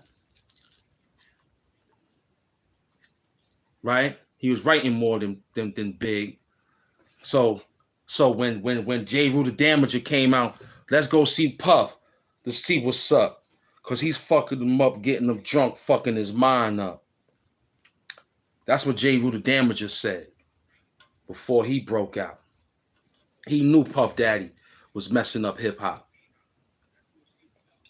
They said they took him and Suge took him to L.A. that evening. When we got there, hip-hop was all right. And we brought him home that night. We wish. We could have brought him home that night. We wish. So let me get this straight. P. Diddy. Big died the year after. So that lets me know you told Big. Big wanted to get away from you because he knew the paper trail was coming. In order to get Big away, in order to get Big to stay, you took Big to L.A. to get him murked, to make more beef. After you did that, to cover up. So you threw a rock and hit your hand and say, I ain't got nothing to do with that. As long as I told you it was Tupac and Biggie beef. It wasn't me. It was because Faith. It was because the girl. It was because hit him up. It was because who shot you. You did all this circus act, P. Diddy. I'm on you because all those rappers, I don't respect none of you dudes that's living. Because y'all knew he had accomplished this thing here. And y'all laughed and y'all giggled with me.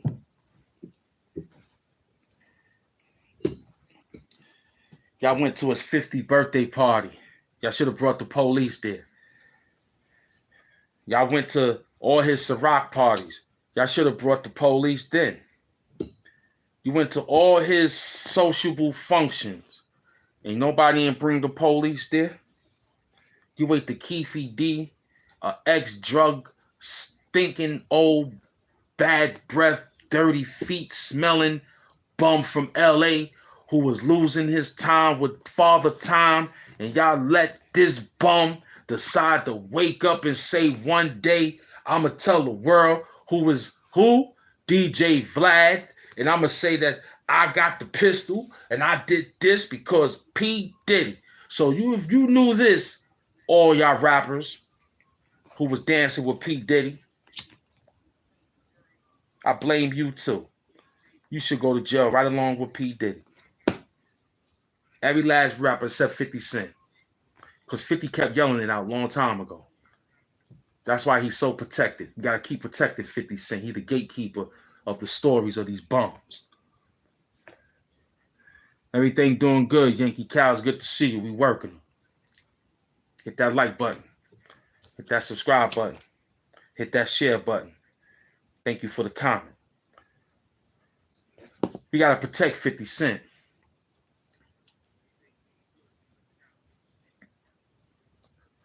We got to protect 50 Cent. He the gatekeeper of storytelling from back in the days. I think with 50 Cent in his store, that's why he's doing this tour. Because he know once he said what he said, he finished his tour. You can't get him now. He secured the bag. But we still got what he got put out. Brother Love, line Tupac up. Let's get ready to get lawyered up. Let's get ready to get sticky. Yes, it is. I'm sorry. I'm listening. I'm putting my final twist on things. Because I'm mad at all the rappers that knew P. Diddy, dancing with P. Diddy before he changed him to Brother Love. Love what? Who should love you, Negro? Why should we love you for what you did to us 27 years ago? I don't love you no more, nigga. I don't love you no more, P. Diddy. You gonna get this work, P. Diddy. I'm gonna ride you all the way until they get you in court. Every time I come out with a live, it's gonna be P. Diddy. And all I got to say is, you a snake. I'm gonna keep listening, and I'm gonna nitpick on what I like, and I'm gonna use it for my show, and I'm gonna let everybody know how I feel, because all you rappers who stood out there and knew that this nigga was doing that, I blame you too, Locks. I blame you too, Jadakiss. You knew. Can you live to your last day? I bet so. Getting money in a fast way, hitting honeys that be nasty. Yeah. But I still can't get you past me. You let P. Diddy past us with that bullshit. You did that too, Locks. Biggie gave you a song and gave you a style, gave you a run, gave you a play on his album when nobody did nothing for you except Mary J. Blige. Mary J. Blige, I'm mad at you too. Why people take my line of work today in 2 hours? I made this show up today. I'm mad at you too. Can't find Faith. She gone. She gonna be in the hot seat. She gonna be in the hot seat. I'm waiting for her. Cause she knew too that he was dirty and they ain't say nothing. So P. Diddy had everybody scared. I'm not scared of you, P. Diddy. I knew you had. I was just waiting for the big powers to be to come get you. And it took Keefy D. I was waiting for the big powers that be, and it took Keefy D. I was waiting for the big powers that be, and it took a bum like Keefy D. It always be like that. It be a disgruntled, disloyal, disgruntled employer taking you down. That's why all my peoples is good in here, man. You shice that man with that extra couple of millions. You shice that man on a building. It took Keefy D, a bum with dirty feet,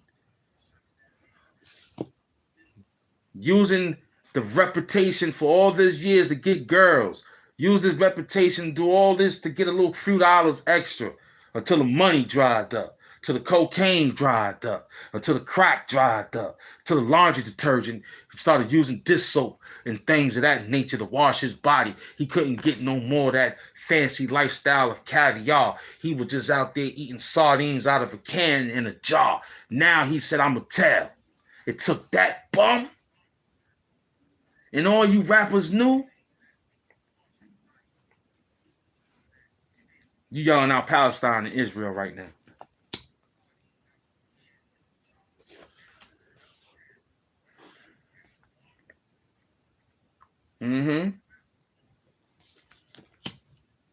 It took 50 Cent to, he been yelled it out.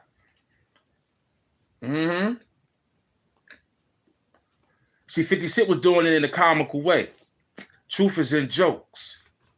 He knew that when he was doing the pimpy curly videos. I remember those. When 50 Cent was doing the curly video, he was talking truth in there about P. Diddy.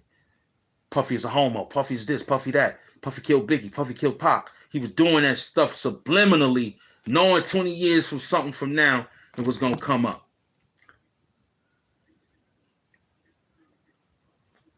Good strategic move, 50 Cent. Him and Cameron is the same type of people. They got receipts on everybody, man. Cameron said he still got an iPhone 12. I mean, an iPhone 4. And we on iPhone 15. That goes to let you know he still got receipts. I'm on the iPhone 6S. And it's on we got 15. You can imagine I still got work. It ain't prevalent, but it will be. But yo, P. Diddy. Can't believe you, buddy. Can't believe you took 27 years of hip-hop out of my life, man. Had me believing it was those people's all along. The government killed Pac. I remember niggas yelling out that. It was the government. They might have known, sure enough. But they, like everything else, they kept it quiet. They said the truth would come out. They'll find out that this man did that to their people. Ralph Munez. They'll find out that this man did that to their own peoples. They'll find out. Yeah. Unfortunately, we didn't rub them out like they did Jack Ruby. We didn't rub them out like they did Jack Ruby. We let this dude walk around and take more pictures. We let Puff Daddy run around and have more sex. We let Puff Daddy run around and drink more Ciroc liquors.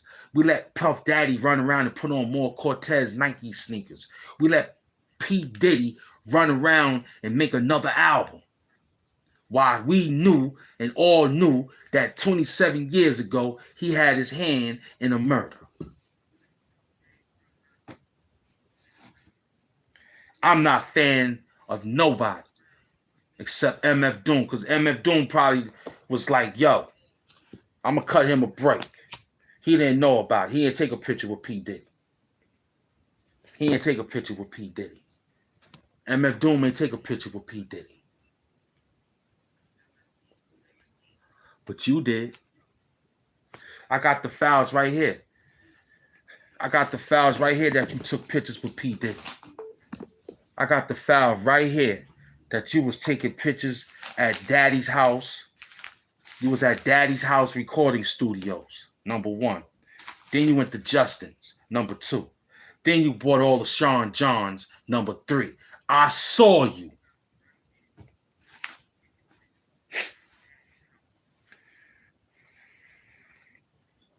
And you knew he had his hands 27 years ago knocking off our peoples. Appreciate you, Yankee. Thank you, beloved. You knocked off our peoples for nothing. Thank you, beloved. P. Diddy knocked off our people for an extra chump change.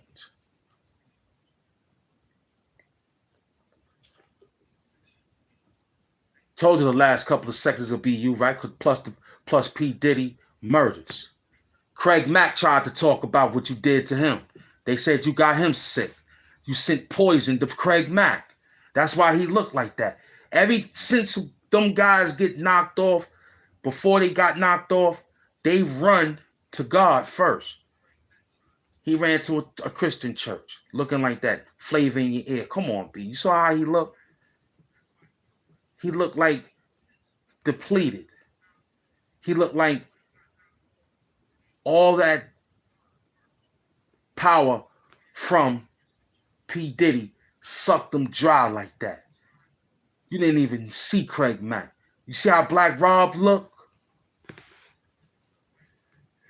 He ain't even go to his funeral and made him all that money with that movie Whoa. And Dami Sportside and all the rest of those good music. AIP, Black Rob. He ain't buy him a coffin. He ain't even send him flowers at all with his name or card on it.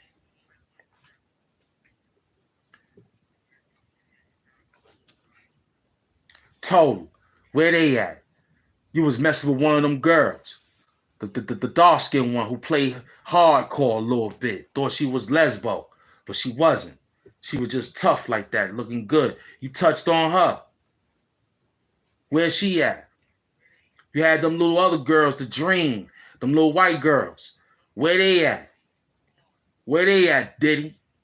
All them artists you had, now they got a chance to speak up and be so you could be next to Weinstein, then you could be next to Bill Cosby, and you could be next to R. Kelly. You're gonna be right next to him.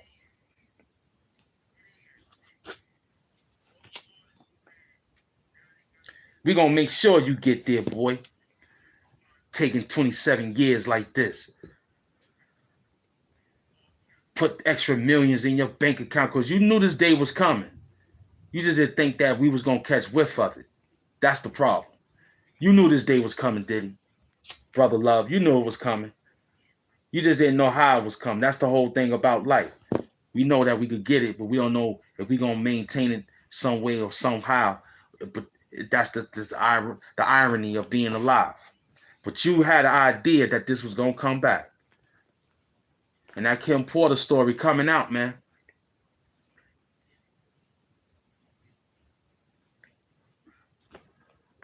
Pretty feet, pretty everything. You knocked that girl off. Damn, Kim Porter, she was so pretty. Man, damn. Woo! All because she loved her some Tupac.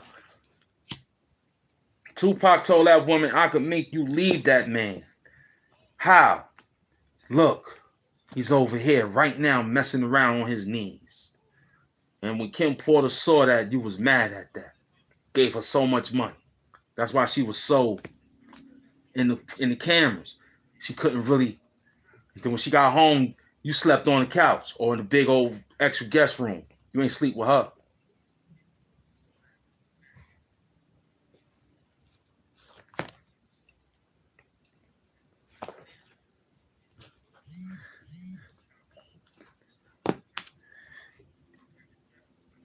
I'm blaming all of them. Knew about Biggie and Puff Daddy dealings. I'm blaming all the rappers who took pictures and danced with that man. I'm blaming all the rappers that drunk champagne and he passed the blunt to them. They took it and put it in their mouth and took some of that toxicity from Puff Daddy. I blame all of y'all who knew he had his hands in this situation and y'all didn't say nothing. So let me get this straight. So being that no one said nothing except 50 Cent, I want to know if when he gets his justice, right, who's going to be like they did Bill Cosby. They ain't know. They ain't going to come to court for him. He gonna reach out to them. They're going to turn their back and Diddy going to snitch. This is a dog-eat-dog world, man. Diddy going to snitch. Yeah. Jay-Z, you knew. You knew that this man murked your man. You knew this. You knew he murked Pac because you didn't like Pac either. Because Beyonce liked Tupac. All them daggone peoples from Texas loved Tupac. He was rolling with all of them. He ran across Destiny Child. You mad at that? You mad at Aaliyah loved Tupac. Everybody loved Tupac. Biggie was just about that much of being extra love like Tupac. So you knew all this hate. So you helped Diddy. Huh, Jay-Z? You helped Diddy. You helped Diddy. I'm going to put it on you too. I'm putting it on you, Russell Simmons. I'm putting it on a few other people I'm thinking about right now. DJ Premier, all of y'all dudes. I'm putting it in there, man. Y'all are blaming all of y'all who knew about this thing about 27 years ago. You knew and didn't say nothing about it. You wanted to see somebody hurt 50 Cent. You want to see somebody hurt Mr. Curtis Jackson.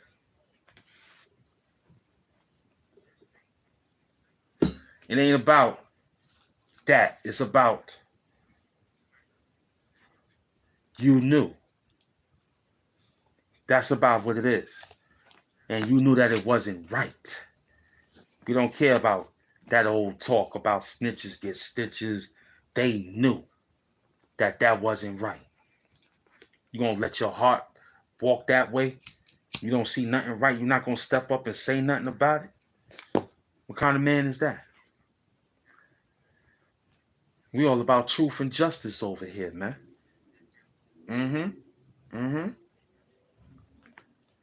I'm just saying they knew. They had a chance plenty times to speak up. So now he's getting caught in this now because it's catching fire. It's catching fire.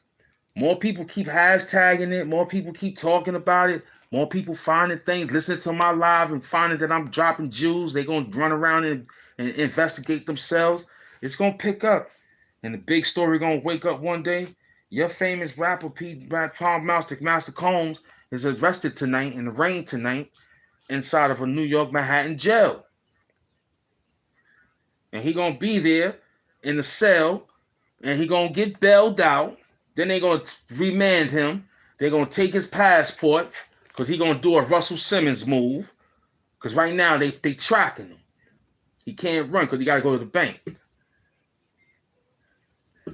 You know what I'm saying? He got to go to the bank. So they're going to follow his money. And they're going to catch him and put him in arraignment and then take his money. And then say, yo, this is what it's going to be when he tell his lawyers. Then he's going to reach out to people to help him out. He ain't going to do nothing. He can't do nothing. See what they did to Casanova.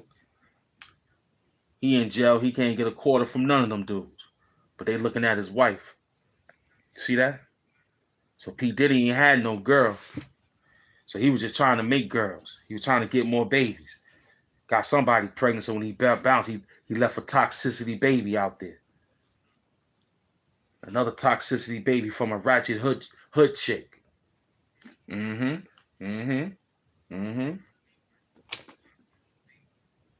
Yeah, they gonna lay in it.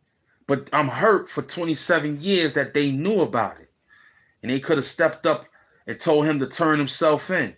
Or tell him to tell the story the right way. What you was gonna wait for them to catch him so he could tell a story? He got a whole bunch of time to switch it up now. AI could write him a story now.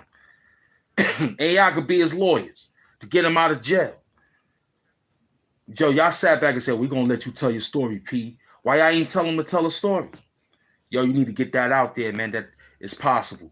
Maybe he could have got a little leniency from the crew. Maybe the world could have loved him a little bit different if he would have just came out and told what it was supposed to be with him involved with 27 years. So he going to be like, what's his name? Pat Poops, who ain't said nothing about his wife cheating on him with a battle rapper. He's running around doing things for the community. The longer you don't say nothing, makes everyone believe that it did happen. You got to put something out there. Yo, everything is okay. Me and my family is all right. Let people hear something. You don't say nothing talking about family is everything. That sounds like a broken-hearted man. Well, she know family is everything. That's the best you could come up with. I seen you, Pat Pools. I'm watching your posts. You dancing around, doing things at Barclays Centers, knowing that this wife of yours is running around with some other guy. So that's what P. Diddy is thinking. I ain't gonna say nothing. As long as I don't say nothing, that means I ain't did it. No, it makes you did it because you're not saying nothing. You ain't said one public statement. You ain't say nothing. What you said was what 50 said. Counterattack that with a little something in it. Because you know if you said something bad about 50, he'll unleash more work on you on that Twitter account. He'll get you extra. He already threw out Brother Love lined up Tupac. That's deep. Keefy D broke the story. Somebody didn't pay somebody. And P. Diddy, you didn't pay him. Well, if you did pay him, you tried to shuck him when he asked for more money.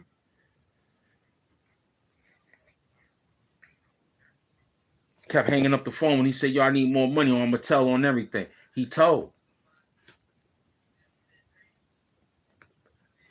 Keefy D sat back and told on himself and P. Diddy. He said it was, and then said he was trying to get Pac and they got big. Trying to get Suge. Unbelievable. Suge body shield Tupac so he didn't get grazed in the head.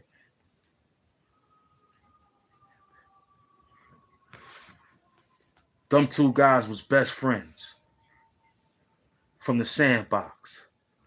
So Keefy D, you a dirt bomb from the sandbox that was gonna kill your friend that you knew from the sandbox. because he ain't want to put you down with Death Row Records security. You mad at Suge Knight from the Sandbox because he ain't want to give you a red suit and a cigar, and you stand next to him and all the rest of the Death Row stars. You mad, Keefy D, that they got Suge Knight and Death Row was in the hands of Snoop Dogg, who turned his back on you. I'm mad at you too, Snoop Dogg, because you knew. You knew too. You was dancing with Puffy. You was dancing with P. Diddy.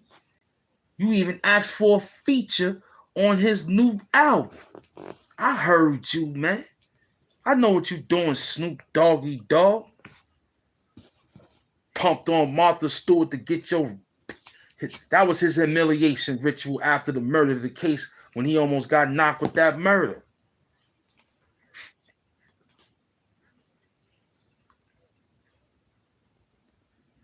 And he ran to Zoroastrianism. That's why he grew his locks. He ran to the Rastafarians until they kicked him out when they saw him eating pork. Snoop Dogg, you a phony. You a phony. California dreadlock wearing punk. Knew about this whole thing too. Dancing with P. Diddy at the clubs. Dancing with P. Diddy. Drinking Ciroc. Promoting it. Puffing all the weed you could puff.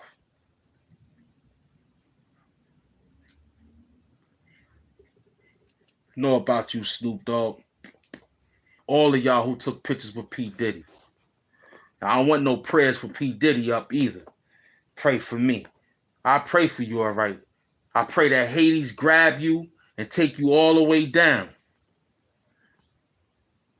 I pray that the Hades grab you and take you all the way down. That's what I pray for. I don't care if he was anything. He knew about P. Diddy and this whole thing. He was dancing with them dudes. He deserved everything they get to. Murder was the case that they gave me. We knew they'd been after Pac ever since he knocked off the pigs when they tried to kill him. Those wasn't the pigs. Those was costume designers in the outfit from Puff Daddy, who sent them police department people dressed as police department, and Tupac shot at them. And it was so reversed and so quick that the cops transformate themselves, took the car out, made another person stand there, and those was the real cops. It was all psychology. Puff Daddy working with Harvey Weinstein. He was on them islands. He was dealing with Jeffrey Epstein. He was in the book. They got you, Diddy. They got you, man. They got you, man. They're not gonna let you get away with this one. Because I'm not. I'm a worker. All because you work my peoples. All through Harlem, you stole from us. All through Brooklyn, you stole from us. All through Queens, you stole from us. All through Staten Island, you stole from us. 27 years of hip hop. Lost all that beautiful, beautiful work of two beautiful, handsome black brothers who knew the story. All they had to do was follow the script, but somebody twisted it like him and made it a West Coast and East Coast thing when it really didn't even exist. It was all P. Diddy that made this thing the way it is. And now the justice is looking like we got to go get this guy. She blind, all right, but she got a walking stick. Lady Justice is blind. She got a CNI dog, okay, who gonna sniff it out. She's blind, but she got helpers to lift her into a access car, or Willie, my man, wheelchair Mike. Yeah, she might be blind, but she's looking. She looking. And she guess what she saw? She saw P. Diddy hands in that jar, boy. Lady Justice was blind, all right. She had a CNI dog. She had a walking cane, blind cane stick. She had people crossing her across the street, helping her out. She had a home health aid. She had everything. She was perfect, being blind. Well, on this time, she saw something. Blind Lady Justice saw something. She saw and heard that it's time to let's get justice for this man here because he was the culprit of all that's taking place. Because one dude saying it, there's no statute of limitation on this. We gonna eat. The public gonna eat. We gonna eat. They're gonna eat. The public gonna get up, laugh and giggle, and say the time has come. The street gonna talk about it heavily. But guess what? The industry people gonna be sad because they was the ones dancing with that man. They was the one laying in bed with that man. Developing all his toxicity. And I don't know. They gonna do like they did Jesus. He gonna make himself like Jesus. He gonna say all his peoples gonna treat him like they gonna do him on the court. I guarantee you, Sean Combs start throwing out Bible talk after this. I guarantee you. Mark my word, he gonna start talking about God. He gonna start talking about he's being everybody's Judas Iscariot now. Because guess what? They asking all the entertainers, give me those pictures that you took. Everybody trying to delete them. Guess what? You got to go to that iCloud. That's why I ain't mess with no more face. I'm going to buy a Mac for this and get my stuff out of it, and I'm out of it. But the fact that remains is, you and I both know that they're going to grab that iCloud, boy. They're going to grab that iCloud. They're going to find those pictures you was dancing with Diddy. They're going to match them dates up. They're going to say you knew about this 27 years ago. You was dancing with him. He paid you to be quiet. And he scared the other few people. And they escaped dying. He paid you to keep quiet. A lot of people got paid, but they escaped dying. Look at that dude. He died and came back from a serious, horrific attack. We don't know where it came from. He don't remember. He just knew that he was in the hospital on life support. And Miss Kim Porter stuck her hand all through her ex-lover, who was a singer, and you seen what happened. He got up out of that. He can't wait to go to court. Christopher Williams can't wait to go to court. If that's him, Don't Wake Me, I'm Dreaming, that's the song. Well, he can wake up now. He's woke.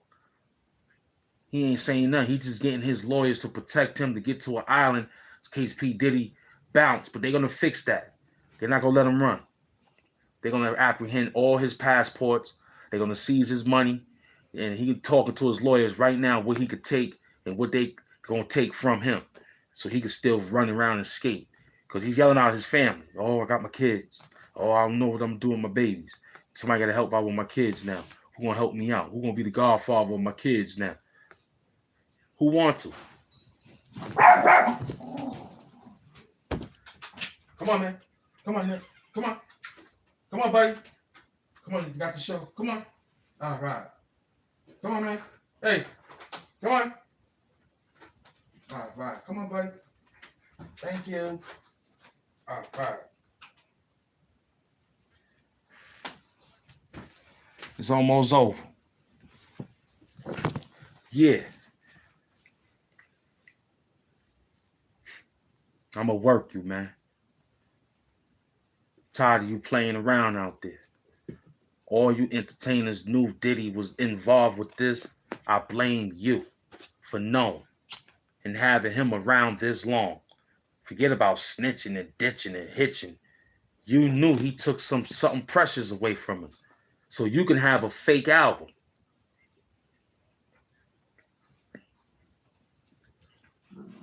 What up? Because you knew when Biggie was out, you had to get a feature in order to get your album out. Because he wasn't letting nobody eat when them dudes was out, Biggie and Pop. You know what I'm saying? Hit that like button when you come in. Hit that like button. Subscribe, like, comment, and share. Yeah. We on the show today. 2 hours and 46 minutes. We're going to work you. We're going to work you. Light up your sage. It's HAMP Doom, the supervillain of YouTube. We're expressing our vibes and emotions, dealing with these guys being crooks that stole and robbed us. You know what I'm saying? So everybody gonna turn their back on them. Who gonna turn their back?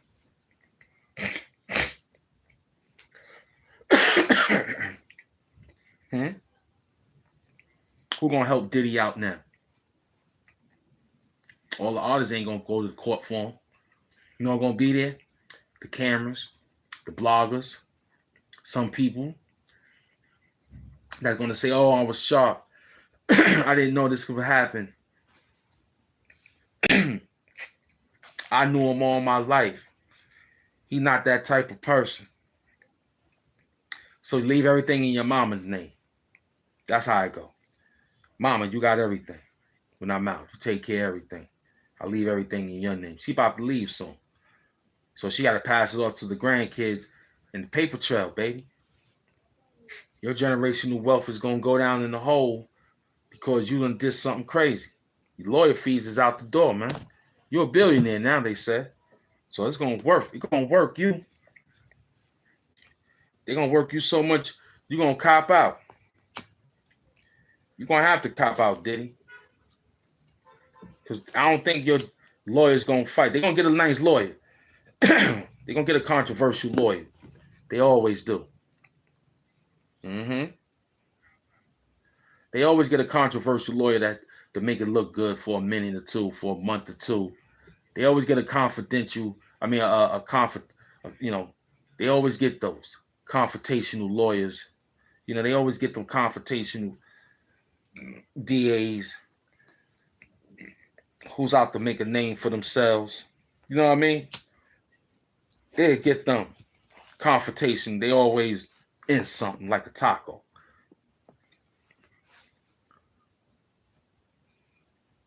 Yeah, we're going to expose these lollipops. And Biggie. Because Gene Deal said what he said in the new interview, that it wasn't meant for Biggie. It was meant for Pac. It was meant for Son. It was meant for Son. Because of that. So yeah, Diddy. Yeah, Diddy, we getting you, man. You took 27 years away from us. And Biggie been dead same amount of time, 27, 26. Because it was a year apart from each other. So please, let's find the killer to that. So I can rest.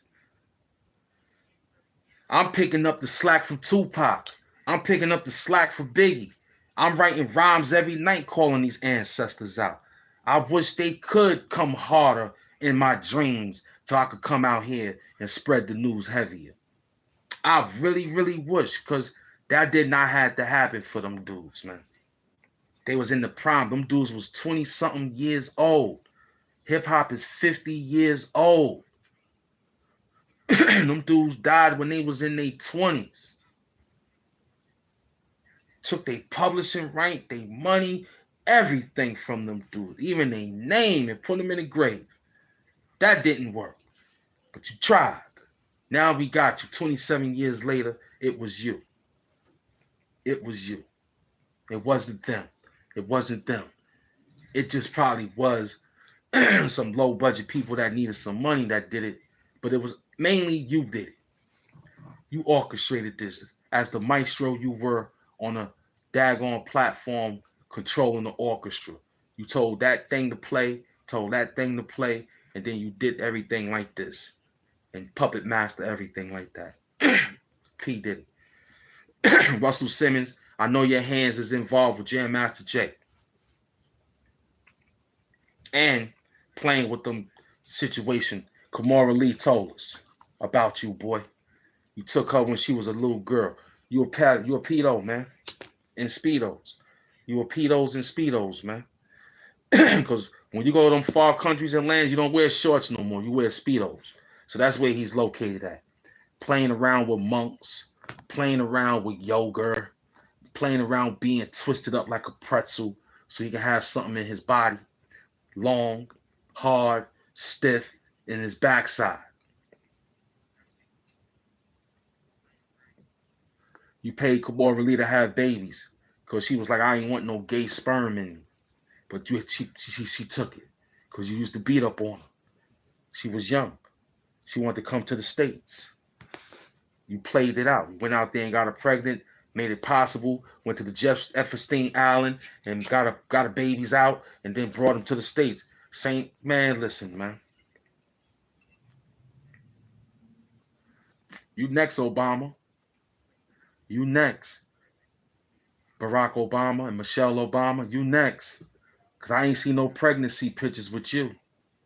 I ain't seen no pregnancy pictures with you. Anyone seen any Michelle Obama pregnancy pictures? I ain't seen them. I ain't seen them. Barack Obama, we remember you saying Michael in the interview. Don't tell me that the name could go plural. My real rights know that name don't go like that. It's Mitchell, Michelle, or Mackay. Sometimes the woman could have Michael. I saw that. I saw that one few times, but it was mainly white folks that had that type of name for their kids. I seen the unisex name Michael until they made it more manly. You understand? They even try to spell it differently for a girl. Because they got, you know what I'm saying? Thank you. I appreciate you, Kyle, no doubt. Because you got Malik and you got Malika. You know, there's a lot of names that could go plural, go unisex. Okay, I give that. I give that. But I ain't seen no pictures of her with pregnancy. I ain't seen nothing else. All I know is that is what they told us for back in the days, and y'all took that down. I remember Joan Rivers said what she said. I gotta say, why did she said it? That was something she had to say. When one of the Illuminati sent out one of their news reporters to ask her, will we ever have a gay president?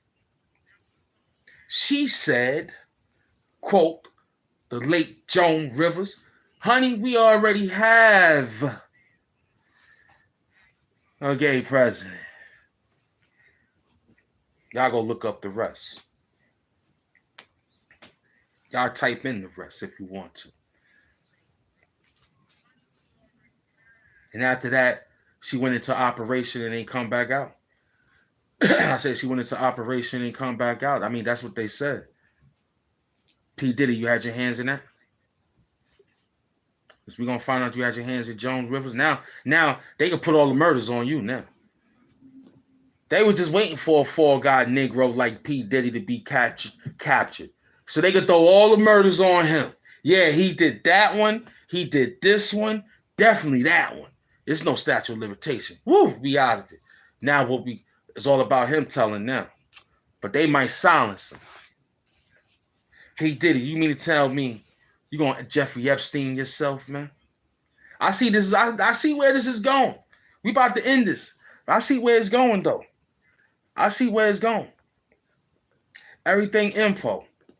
Entertaining, educational, motivational purposes only.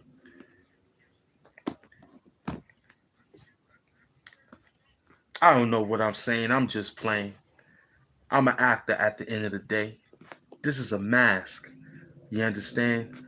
I'm just here talking because I'm just talking. I'm not really here right now. It's really my hologram that's sitting here talking to you. Really, Hamp Doom and Hood Hamptons is in the back room somewhere writing for the next productionable show. You understand what I'm saying to you?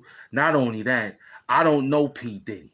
It's a lot of P. Diddy's out here. It's a book and a movie script that I'm reading about a person named P. Diddy who had knocked off and made moves with some money to some other character. All these are fictional characters. These are not real. They might tell you that is real, but let them tell you. But over here, everything info. I don't know nothing. My name is Hamp Doom. I'm not really here.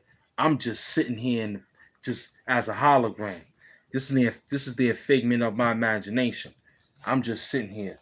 I don't know nothing. All I know is what I've been listening to, watching. Then again, I ain't seen nothing either.